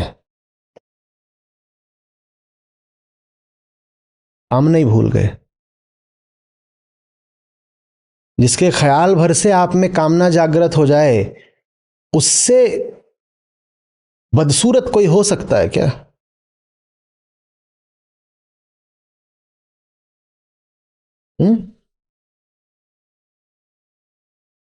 सुंदर किसको मानना है? जिसके सामने कामना लेके गए और कामना भूल गए, भूल गए। लोग कई बार, अभी बात हो रही थी क्योंकि अब गीता सत्र है कल, तो बात होने लगी कि जितने लोग हैं उनमें से 99% से भी ज्यादा के प्रश्न तो हम ले ही नहीं सकते हैं। आंकड़ा 4-5 हजार तक जा रहा है। अब सब लोग उत्सुक हैं, सब आ गए हैं, अब कल फिर सत्र है। हुआ कि प्रश्नों का क्या है? मैंने कहा एक तो वो अच्छे हैं जिनके प्रश्न हमने लिए और उन पे चर्चा कर ली, और उनसे भी ज्यादा वो अच्छे हैं जिन्होंने सत्र सुना और अपने प्रश्न भूल गए। इस भूलने से ऊंची बात कोई नहीं होती, पूछना भी भूलने से ऊंचा नहीं होता। मैं नहीं कह रहा हूं कि आपके प्रश्न हो और आप कह दें कि हम तो भूल गए इसलिए नहीं पूछा। कुछ भी बोलता हूं तो ख्याल आता है कि उसका कुतर्क क्या बनेगा। आपके प्रश्न हो तो आप जरूर पूछिए, ठीक है, लेकिन पूछने से सचमुच ऊंची बात होती है प्रश्न को भूल जाना। वो सत्र आपके लिए सुंदर रहा है। सौंदर्य ही ऐसा होता है जो आपको आपसे ही बेखुद कर देता है। सौंदर्य की यही सबसे सटीक पहचान है कि उसका सौंदर्य न अपनी छब बना के मैं पीहू के पास गई, जो छब देखी पीहू की मैं अपनी भूल गई। वो इतना सुंदर है कि अब खुद को क्या याद रखें? पागल हैं क्या कि अपनी ओर नजर करें जब उसकी ओर नजर कर सकते हैं? तो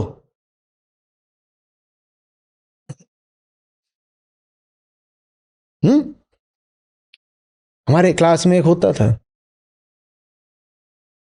वो मेरे टिफिन पे धावा बोलता था। कुछ बार तो मैंने शालीनता के नाते, मुझे भी घर में संस्कार मिले थे कि कोई खाना ले तो कभी मना मत करना, और चीजें हों तो बाकी चीजों पे लड़ जाना, खाने पे कभी कोई मांगे तो जितना हो कर देना। मैंने भी शालीनता के नाते उसको करा जब, लेकिन 10 दिन 20 दिन यही करता रहा तो एक दिन मैं चिढ़ गया। मैं भी बच्चा ही, मैंने कहा तुम्हारी मम्मी तुम्हें टिफिन नहीं देती?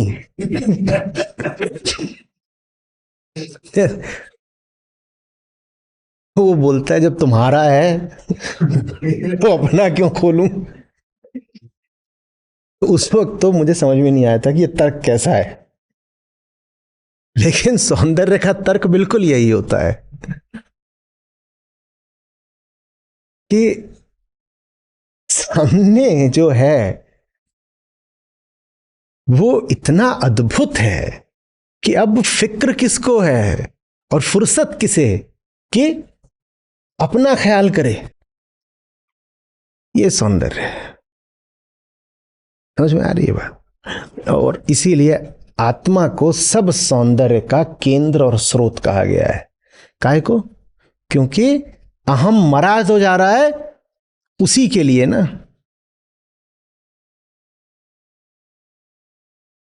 जो कुछ पुरानी कथाएं हैं उनको समझिएगा। उनमें कहते हैं कि फलाने हैं, अवतार हैं, बहुत अच्छे हैं, बहुत सुंदर, पर उन्हें देख लोगे तो अंधे हो जाओगे। मतलब समझ रहे हो? मतलब वो वस्तु ऐसी है जिसको देखने के बाद अब कुछ और देखने लायक बचोगे नहीं। अंधे से यही आशय है कि अब और कुछ नहीं दिखाई देगा। ऐसे सुनी है ना? अगर उनको आपने देख लिया तो फिर आप अंधे हो जाते हो, उससे आशय यही है।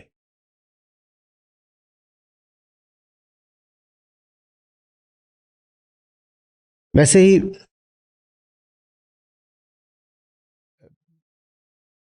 अब्राहमिक दिशा से कथा आती है कि मूसा एक बार जिद पे अड़ गए, बोले नहीं मुझे दर्शन दो, दर्शन दो, बताओ बताओ। सुनी है ना?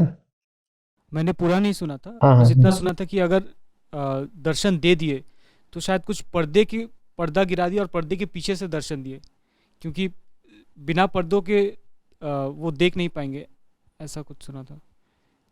हाँ, दिशा वही है, पर कुछ ऐसा है कि एकदम झलक अल्पकालिक दर्शन दिया गया, वो भी छुप के, और उसका नतीजा ये हुआ कि साहब बेहोश हो गए और ये जिस पहाड़ पे खड़े होके दर्शन मांग रहे थे वहां आग लग गई। और जब होश आया तो देखा हम बेहोश पड़े हुए हैं और चारों तरफ सब जला हुआ है। मतलब क्या है? मतलब ये है जो चारों तरफ प्रकृति थी अब वो बिल्कुल जली बुझी राख जैसी हो गई है। आशा ही ऐसा नहीं है कि वहां सचमुच आग लग गई थी या कुछ हो गया था। और बेहोश होने से क्या आशा है कि पहले होश में जो चीजें दिखाई पड़ती थी अब उनके प्रति बेहोश हो गए। उसका जो जलवा देखा, जो नूर देखा, उस नूर के बाद बाकी सब बेनूर हो गया। ये सौंदर्य है। वही एक चीज है जिसकी अहम को दरकार है। क्या सौंदर्य का सारा केंद्र क्या है? आत्मा। अहम बिल्कुल मरा जा रहा है, वो मिले वो मिले वो मिले। वो मिल जाता है तो और फिर कोई नहीं ख्वाहिश बचती कि यही चाहिए कुछ और। फिर अपना हीरा पायो गांठ गठियाए हो। हंसा पायो मान सरोवर, ताल तलैया क्यों डोले। ये सारी बातें समझ में आ रही हैं? मान सरोवर मिल गया, इधर उधर देखने की इच्छा ही नहीं होती। कौन है वहां जा करके। अभी पिछले सत्र में हमने जो बात करी है अष्टावक्र, जो पूरा जो पिछला सत्र था वो किस शब्द पर केंद्रित था? निष्प्रयत्नता। और निष्प्रयत्नता के लिए अनिवार्य क्या है? निर्विकल्पता। अब बताओ निर्विकल्पता का इससे कोई संबंध है? हंसा पायो मान सरोवर, ताल तलैया क्यों डोले। और जब कृष्ण गीता में कहते हैं कि ब्राह्मण वो है जो अब छोटे छोटे महासमुद्र से ही वो पीता है और छोटे छोटे वो अब जलाशयों से नहीं पीता है, इन सब बातों में कुछ समानता दिखाई दे रही है? क्या ये निर्विकल्पता के द्योतक है? सारे विकल्प कहाँ हैं? प्रकृति में। आत्मा माने वो जो ये सब विकल्पों से आपको उदासीन कर दे। करना क्या है? ताल तलैया में क्या करना है? आप बाजार से गुजर रहे हैं और एक बुला रहा है कि आओ आओ हमारे यहाँ पे आज इडली बनी है, एक बुला रहा समोसा बना है, एक बुला रहा कुछ और बना है। तो दुकानें हैं वो सब आपका, मैंने बुला रहे, मैंने ऐसे खड़े होकर नहीं बुला रहा है, पर वो सब वहां पे आकर्षण के लिए लगे हुए हैं, वो सब बुला रहे हैं। और आप यहाँ भीतर ही भीतर मुस्कुरा रहे हो, काहे को? क्योंकि आपको पता है आपके घर में 56 भोग बना है। बोले तुम जो कुछ भी दे सकते हो उससे बेहतर तो हमारे घर में बना है। ये हंसा पायो मान सरोवर, ताल तलैया क्यों, ये सारी आकांक्षाएं वहां लुप्त हो जाती हैं। पूर्ण इसलिए नहीं कह रहा क्योंकि लुप्त से आशय भूलने का भी होता है ना। कुछ खो गया, लुप्त हो गया माने खो गया। खो गया माने आवश्यक नहीं होता पूरा हो गया। खो गया माने यह भी हो सकता है कि उसकी आवश्यकता पूरी हो गई। जिन चीज़ों की आपकी ज़रूरत पूरी हो जाती है, मैं आपसे पूछूं बताइए वो कहाँ रखी हैं, क्या आप बता पाएंगे? बता पाएंगे क्या? तो खो गई ना। हाँ, ये होता है कामनाओं के साथ। सारी कामनाओं की आवश्यकता तो बच रहती है ताकि आप पूर्ण हो सकें। कामना होती है ताकि आप पूर्ण हो सकें। जब पूर्ण ही हो जाओ तो कामना क्या करेगी? कामना खो जाती है। जैसे आप कहीं कुछ गैर जरूरी चीज को कहीं रख के भूल जाओ, और गैर जरूरी है तो भूल ही जाते हो कि याद रखते हो आप? गैर जरूर आपसे मैं पूछूं कि आपने पिछली बार मूंगफली खाई थी, तो वो जो उसकी पन्नी थी वो आपने किस कूड़ेदान में डाली थी, आप बता पाएंगे क्या? गैर जरूरी बात है, कहीं डाल दी होगी, भूल गए।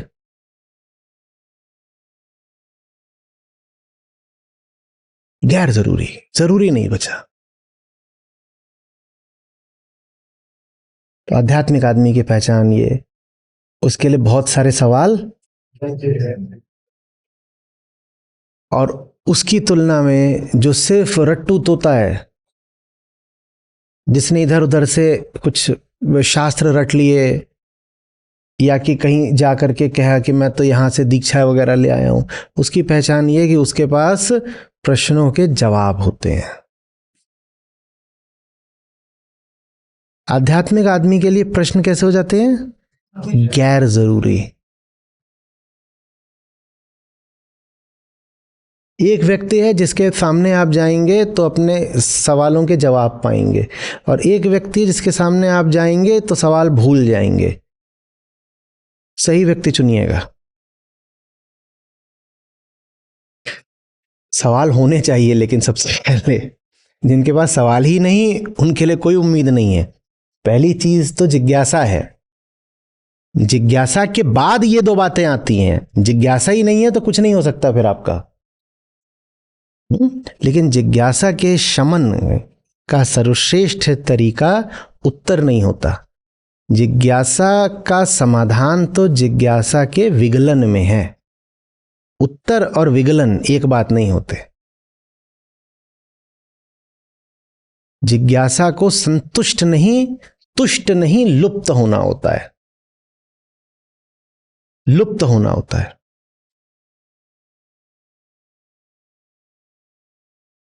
प्रश्न को उत्तर मिल जाए, इससे कहीं बेहतर है। अब ये मैं बोलते हुए बहुत घबरा रहा हूं, मुझे नहीं मालूम आप इसका क्या अर्थ कर लोगे, लेकिन अब ठीक है। प्रश्न को उत्तर मिल जाए, इससे बहुत बेहतर है कि प्रश्न दिमाग में ही ना आए। क्योंकि अभी थोड़ी देर पहले बोला जिज्ञासा जरूरी है, अभी क्या बोल रहे? प्रश्न दिमाग में ना आए। तो मैं क्या करूं? ऐसा ही है। शुरुआत जिज्ञासा से होगी। आप तो प्रश्न दिमाग में लाइए, प्रश्न दिमाग में लाइए और भरपूर सवाल करिए। लेकिन जहां से लाउत्जू बोल रहे हैं, जिनकी संगत में हैं, कुछ उनके स्तर की बात भी करनी पड़ेगी ना।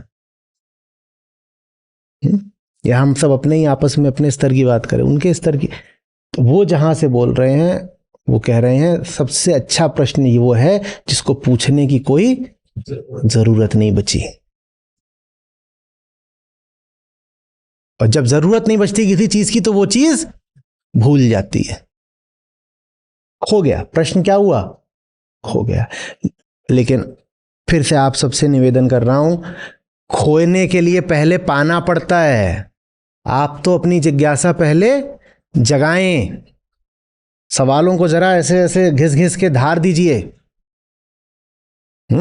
फिर वो एक दिन आना चाहिए जब सब प्रश्न कैसे लगें, कहे ठीक है, अच्छी बात है, कोई कर रहा होगा, सुन लेते हैं।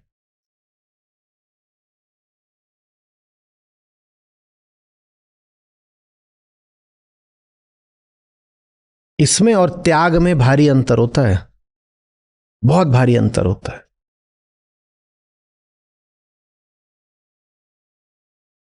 यही वास्तविक त्याग है।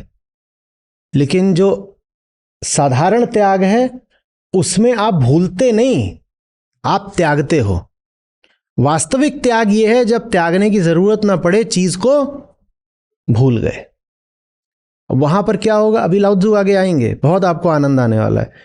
वो कहते हैं असली त्याग तब है जब त्यागा ही नहीं। अगर त्यागी को पता है कि उसने त्यागा, तो उसने कुछ नहीं त्यागा। वास्तविक त्याग यह है कि जब कोई और आके बोले कि अरे शर्ट कहां गई,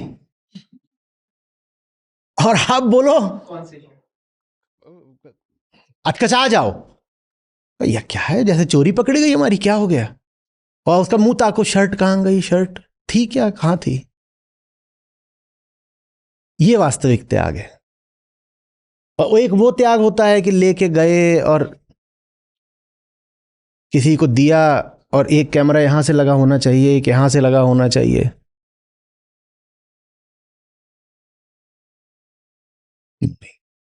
त्याग तब है, इसको लोक भाषा में कैसे बोलते हैं, बहुत बढ़िया है, बाएं से दो हाथ से तो दाएं हाथ को पता भी न लगे, खुद को भी पता न लगे कि त्याग दिया, तब तो दिया, नहीं तो क्या दिया, कुछ नहीं दिया।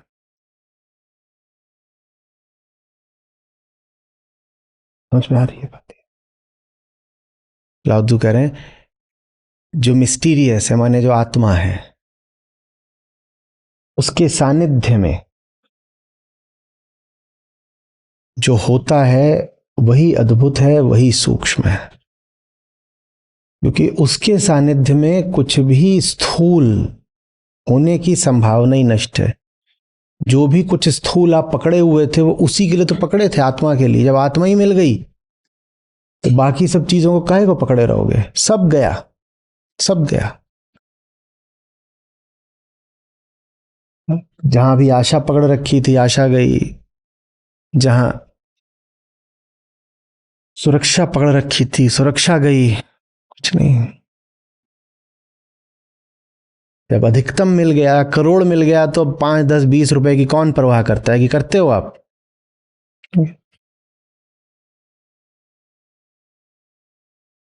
भूलना ही बताता है आप कितने बड़े हुए। जिस दिन आप अठन्नी भूलने लगे उस दिन आपका एक कद है। जिस दिन आप 2000 का नोट भी भूलने लग जाओ, पक्का आपका कद कुछ बढ़ा है। आपका कद कितना ऊंचा है वो इसी से पता चलता है कि आप क्या क्या भूल सकते हो। छोटा आदमी, निशानी उसके ये कि वो छोटी छोटी बातें भी नहीं भूल सकता, छोटी छोटी बातें भी उससे नहीं भूलती।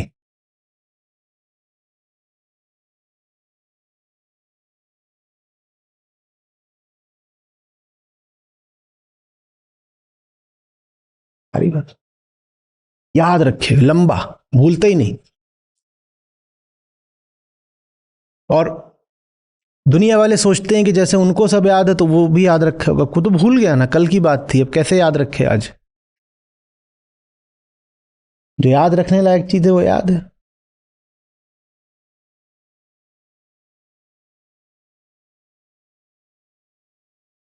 केवल देख, केवल जब मोटा था तो बहुत मोटा था।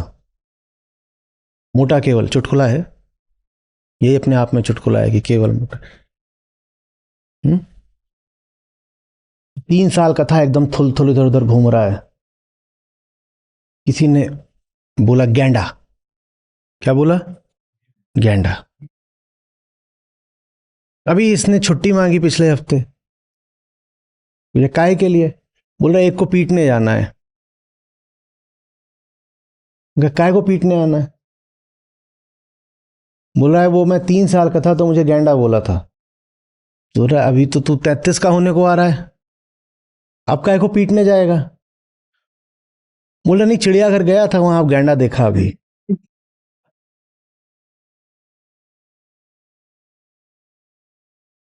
30 साल पहले भी किसी ने कुछ बोल दिया है, आज तक उसका घाव लेके घूम रहे। किसकी निशानी? छोटे आदमी की। और आत्मा की क्या निशानी?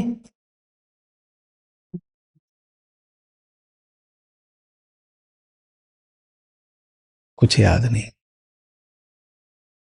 कुछ याद नहीं। जब कुछ आपको याद नहीं होता तब कुछ नया पैदा होता है ना, उसी को लाओ त्सु कह रहे हैं वंडरफुल, अद्भुत, अनूठा, नया, न्यारा। पुराना याद है तो कुछ नया होगा क्या कभी? और पुराना भुलाने की क्षमता सिर्फ किसमें है? आत्मा। आत्मा पुराना सब वाइट वॉश कर देती है, सब गया, अब कुछ नया खड़ा हो सकता है ना।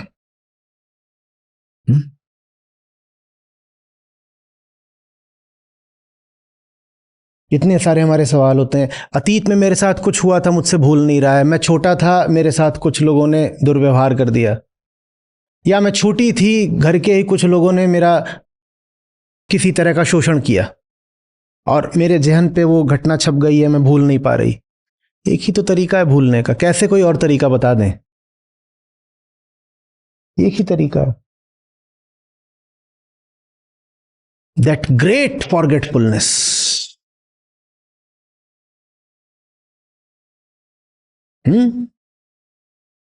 Divine amnesia. बढ़िया है ना ये? और सिर्फ अतीत को ही नहीं भुलवाती आत्मा, भविष्य को भी भुलवा देती है। नागा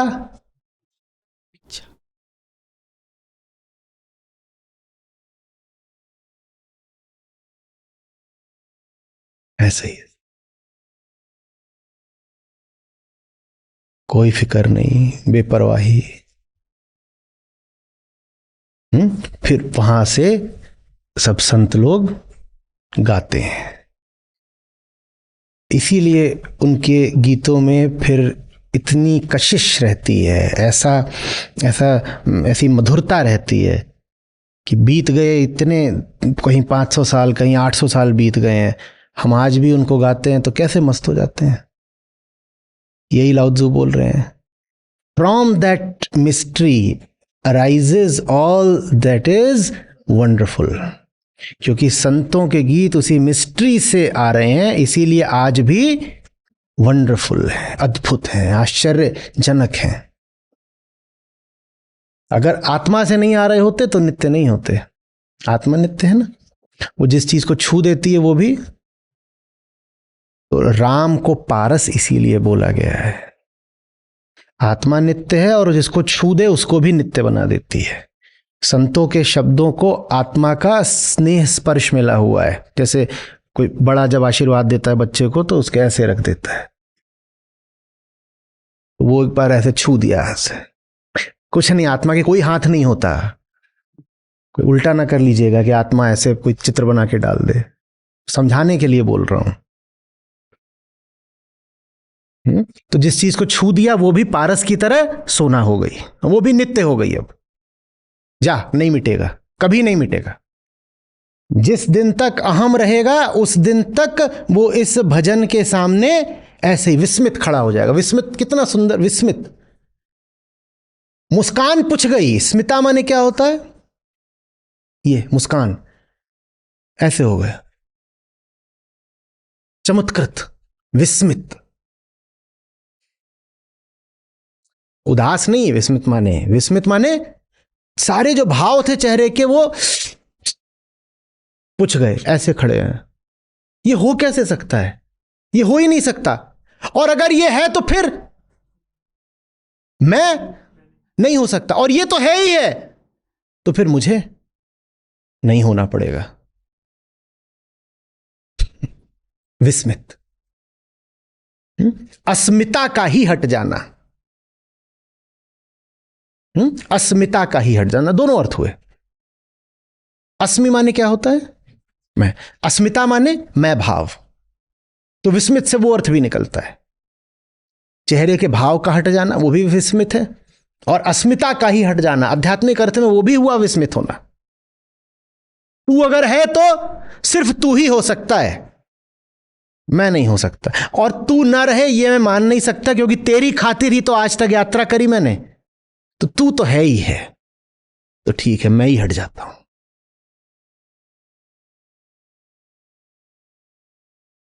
मुझ में आ रही बात है?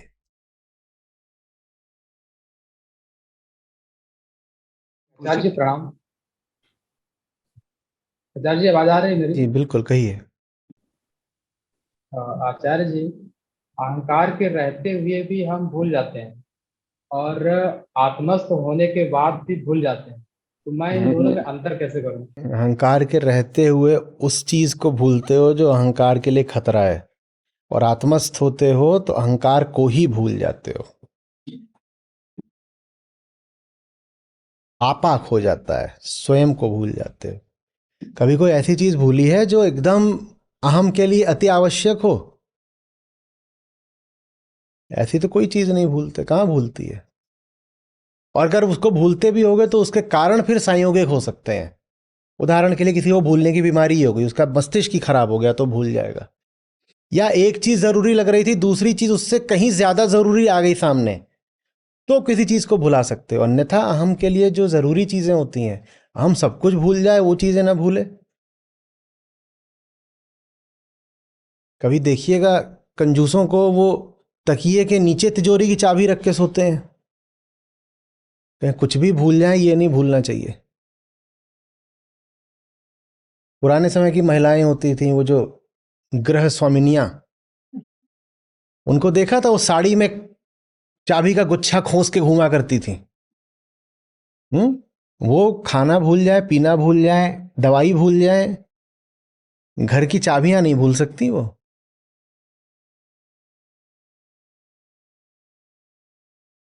बहुत बीमार लोग पड़े होते हैं, वो बीमार हैं, पक्का है कि अब ये 2-4 दिन से ज़्यादा नहीं चलेंगे, लेकिन वो उस वक्त भी पूछ रहे होते हैं धंधे का हाल बता दो, ये कर दो, वो कर दो। वो कहाँ भूलते हैं।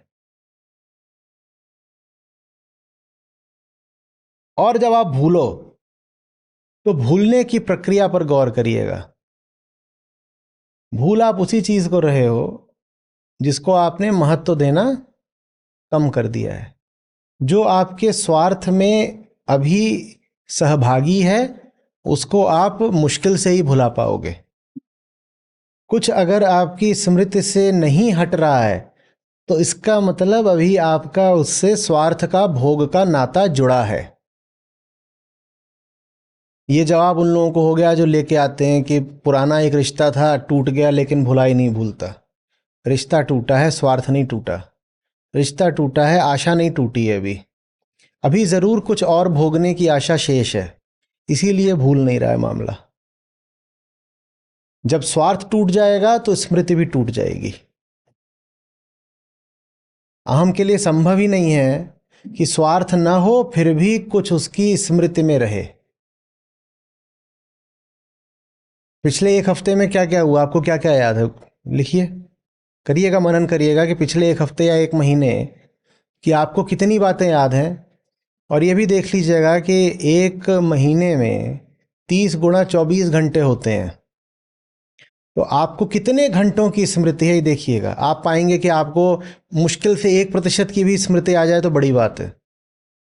99% आप भूल कैसे गए? वो आपके स्वार्थ में उपयोगी नहीं था तो भूल गए।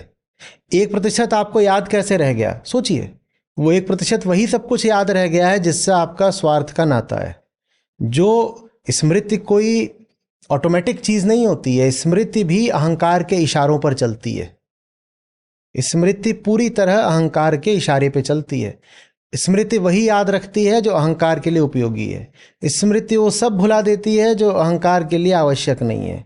इतना ही नहीं, स्मृति इतनी खतरनाक चीज है कि अहंकार के लिए जो आवश्यक है उसको वो गढ़ लेती है। आपको जो याद है, आपको क्या लगता है वो सचमुच हुआ था? ना ना ना ना। आप वो याद रखते हो जो याद रखना आपके लिए उपयोगी है, जो आपके स्वार्थ के अनुकूल है, वो आप याद रखते हो। एक ही घटना घटी हो, उस घटना में दो विपरीत पक्षों, लड़ाई हो गई है, कहीं पर जबरदस्त लड़ाई हो गई, मारामारी हो गई, पुलिस दोनों पक्षों को उठा के ले गई। अब वो दोनों पक्षों से कहेगी अपना अपना हाल बताओ, और दोनों ईमानदारी से अपना अपना जो बयान देंगे, वो बयान बहुत अलग अलग होंगे, एकदम विरोधाभासी। ऐसा कैसे हो गया? आप वही याद रखोगे जो आपके लिए सही है। ऐसा नहीं, झूठ भी होता है इसमें, कई बार तो आदमी झूठ भी बोल देता है, पर झूठ नहीं भी बोल रहे हो तो सामने वाले की एक गाली आपको ऐसा याद आता है उसने एक नहीं 5 गाली दी थी। आपने 5 गाली दी थी, एक थप्पड़ भी मार दिया था, आप भूल जाओगे आपने थप्पड़ मारा था, और 5 गाली का आपको एक गाली याद रहेगा क्योंकि आपने दी थी। पुलिस को आप बोलोगे मैंने तो कुछ किया ही नहीं, मैंने तो बस एक गाली दी थी, वो भी बहुत प्यार से बोला था। कुछ भी नहीं बोला था, गाली तो है भी नहीं, बोला था बीवी का भाई। गाली थोड़ी है।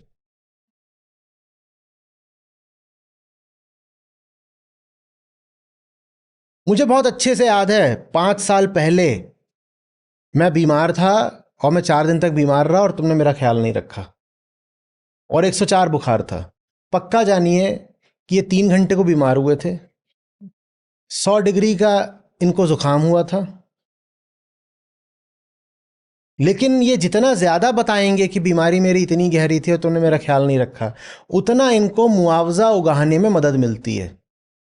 तो ये बात अब इनकी स्मृति में बैठ गई है और अभी 10 साल बाद पूछोगे तो कहेंगे 15 दिन को बीमार हुए थे। और इन्हें सचमुच ऐसा लगेगा कि 15 दिन को ही बीमार हुए थे। इस पे वैज्ञानिक प्रयोग करे जा चुके हैं। कोई घटना घटती है, मेरे ख्याल से अब इतने अमेरिकी राष्ट्रपतियों का कत्ल हुआ है कि मेरे ख्याल से ये कैनेडी का, हाँ कैनेडी के नहीं, कैनेडी का भी हुआ, औरों का भी तो हुआ है ना। तो ये प्रयोग किया गया था कैनेडी की हत्या के समय कि कई लोगों से पूछा गया कि जब कैनेडी की हत्या हुई तो आप क्या कर रहे थे, आपकी प्रतिक्रिया क्या थी। वो नोट कर लिया गया। उसके 10 साल बाद उन्हीं लोगों से फिर पूछा गया, कई लोगों से, बड़े समूह से। फिर उन्होंने जो बताया लिखा गया। फिर 10 साल बाद फिर पूछा गया, फिर पूछा गया।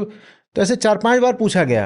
और अब बात ये आ चुकी है कि जो उन्होंने पहली बार बोला था, जो अब बोल रहे हैं, कोई संबंध ही नहीं है। और एक ही घटना पूछी जा रही है कि जब कैनेडी की हत्या हुई उस वक्त आप क्या कर रहे थे और आपकी प्रतिक्रिया क्या थी। और लोगों के बयान बदलते जा रहे हैं हर 10 साल में। वो कह रहे, जो पहले बोल रहे थे कि उस दिन हम वहां बैठ के बर्तन धो रहे थे, बोल रहे नहीं, उस दिन तो हम उस समय बैठ के हम ट्रेन में यात्रा कर रहे थे। अब बर्तन धोते धोते ट्रेन में यात्रा कैसे कर ली। तो स्मृति पे कोई भरोसा मत करिएगा। ये मत कहिए मुझे याद है ना। आपको याद याद याद याद का अर्थ ये नहीं है कि तथ्य सामने है। याद पैदा होती है, याद रखा नहीं जाता। याद को पैदा किया जाता है। हम यादों की खेती करते हैं, उसमें अपने स्वार्थ का बीज डालते हैं मन की जमीन पर और उसमें यादों की फसल खड़ा करते हैं हम जानबूझ के।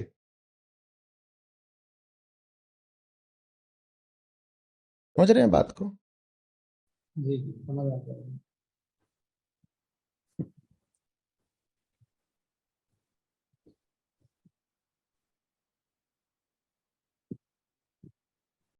मैं आपका प्रश्न भूल चुका हूं वैसे। क्या आज भुलक्कड़ दिवस है। क्या प्रश्न क्या था आपका। अहंकार के रहते हुए भी हम भूल जाते हैं और हाँ, हम भूल जाते हैं। प्रश्न में ही भूलना था।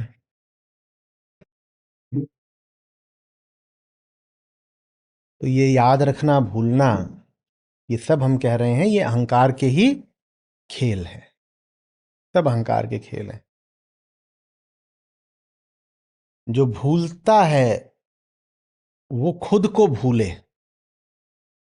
याद रखने वाला याद रखना भूल जाए और भूलने वाला भूलना भूल जाए। तो जानिए कि आत्मा है, सौंदर्य है, कुछ बात बन रही है। अध्यात्म ऐसे ही नहीं होता। अध्यात्म में आपको अपने व्यक्तित्व में बहुत प्रकट लक्षण दिखाई देते हैं, टेल टेल साइंस। जो आप हमेशा याद रखते थे वो चीज़ें गुम होने लगती हैं। जिन बातों पर कभी ध्यान नहीं जाता था उन बातों पर ध्यान जाने लगता है। जो डराता था अब नहीं डराता है। जिसके प्रति कोई संवेदना नहीं थी उसके प्रति अब करुणा में आंसू आने लग जाते हैं। चेहरा बदल जाता है, चेहरा। मनुष्य अकेला होता है जिसका चेहरा सिर्फ प्रकृति निर्मित नहीं करती, सत्य भी निर्मित करता है। उस दिन हमने कहा था कि जात हमारी आत्मा है, गोत्र हमारा ब्रह्म, सत्य हमारा बाप है, मुक्ति हमारा धर्म।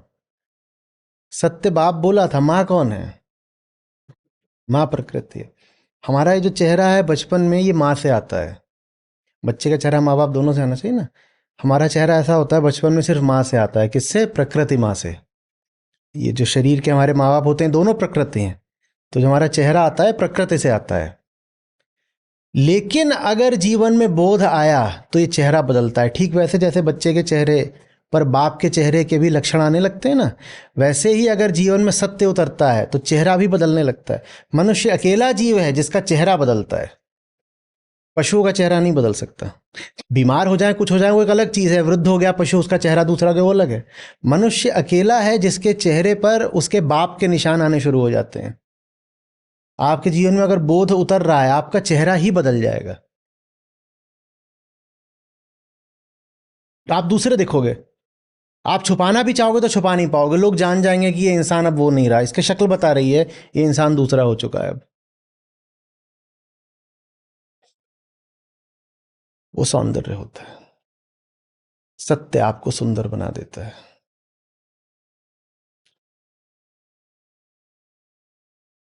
हम्म। प्रणाम सर। सर, आज आपने प्रेम और सुंदरता के बीच एक संबंध समझाया। तो जैसे हमने उपनिषदों से लिए गए महावाक्य को सुना है, सत्यम शिवम सुंदरम, तो क्या जो ताओते चिंग। नहीं नहीं, ये उपनिषद में कहीं नहीं है सत्यम शिवम सुंदरम। अच्छा जी, तो मैंने ये सर्च किया तो मैं शायद उतनी गहराई में नहीं जा नहीं, पाया। उपनिषदों में कहीं नहीं है ये ऐसे ही बहुत अच्छा है। ये सत्यम शिवम सुंदरम बहुत अच्छा है, पर ये उपनिषदों में नहीं है। ओके। लेकिन तो अच्छा सर है, मैं ठीक है, आगे बढ़िए। हाँ। तो ये जो बात इसमें कही जाती है सत्यम शिवम सुंदरम, तो ये जो आज ताओ ते चिंग में जो सूत्र हैं उनसे मेल खाती है या भी कि ये किसी और संदर्भ की बात? हाँ हाँ, और क्या, बिल्कुल वही है, बिल्कुल वही है, एकदम वही है। प्रेम उसी से हो सकता है जो सुंदर हो। जी प्रेम में यही कहा जाता है ना, तामे दो ना समाई, अपने आप को खो देना पड़ता है। जी। जब अपने आप को हटा दो तो प्रेम है।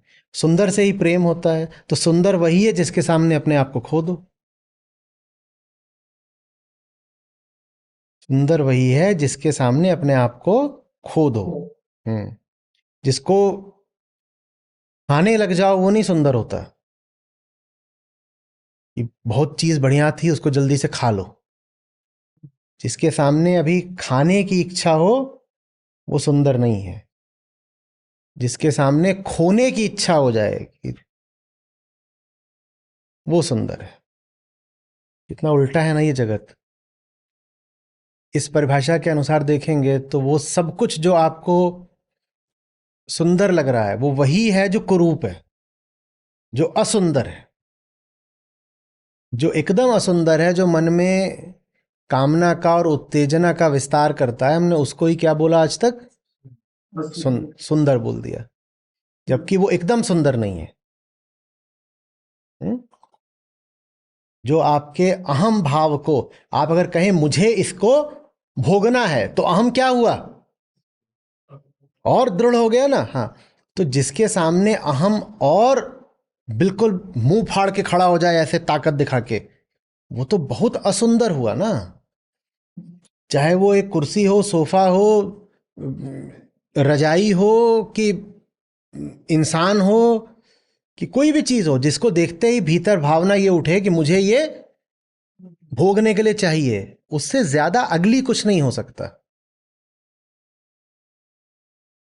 और जो आपको बिल्कुल होश गुम कर दे, भोगना भागना सब भूल जाएं, उसको कहते हैं सौंदर्य।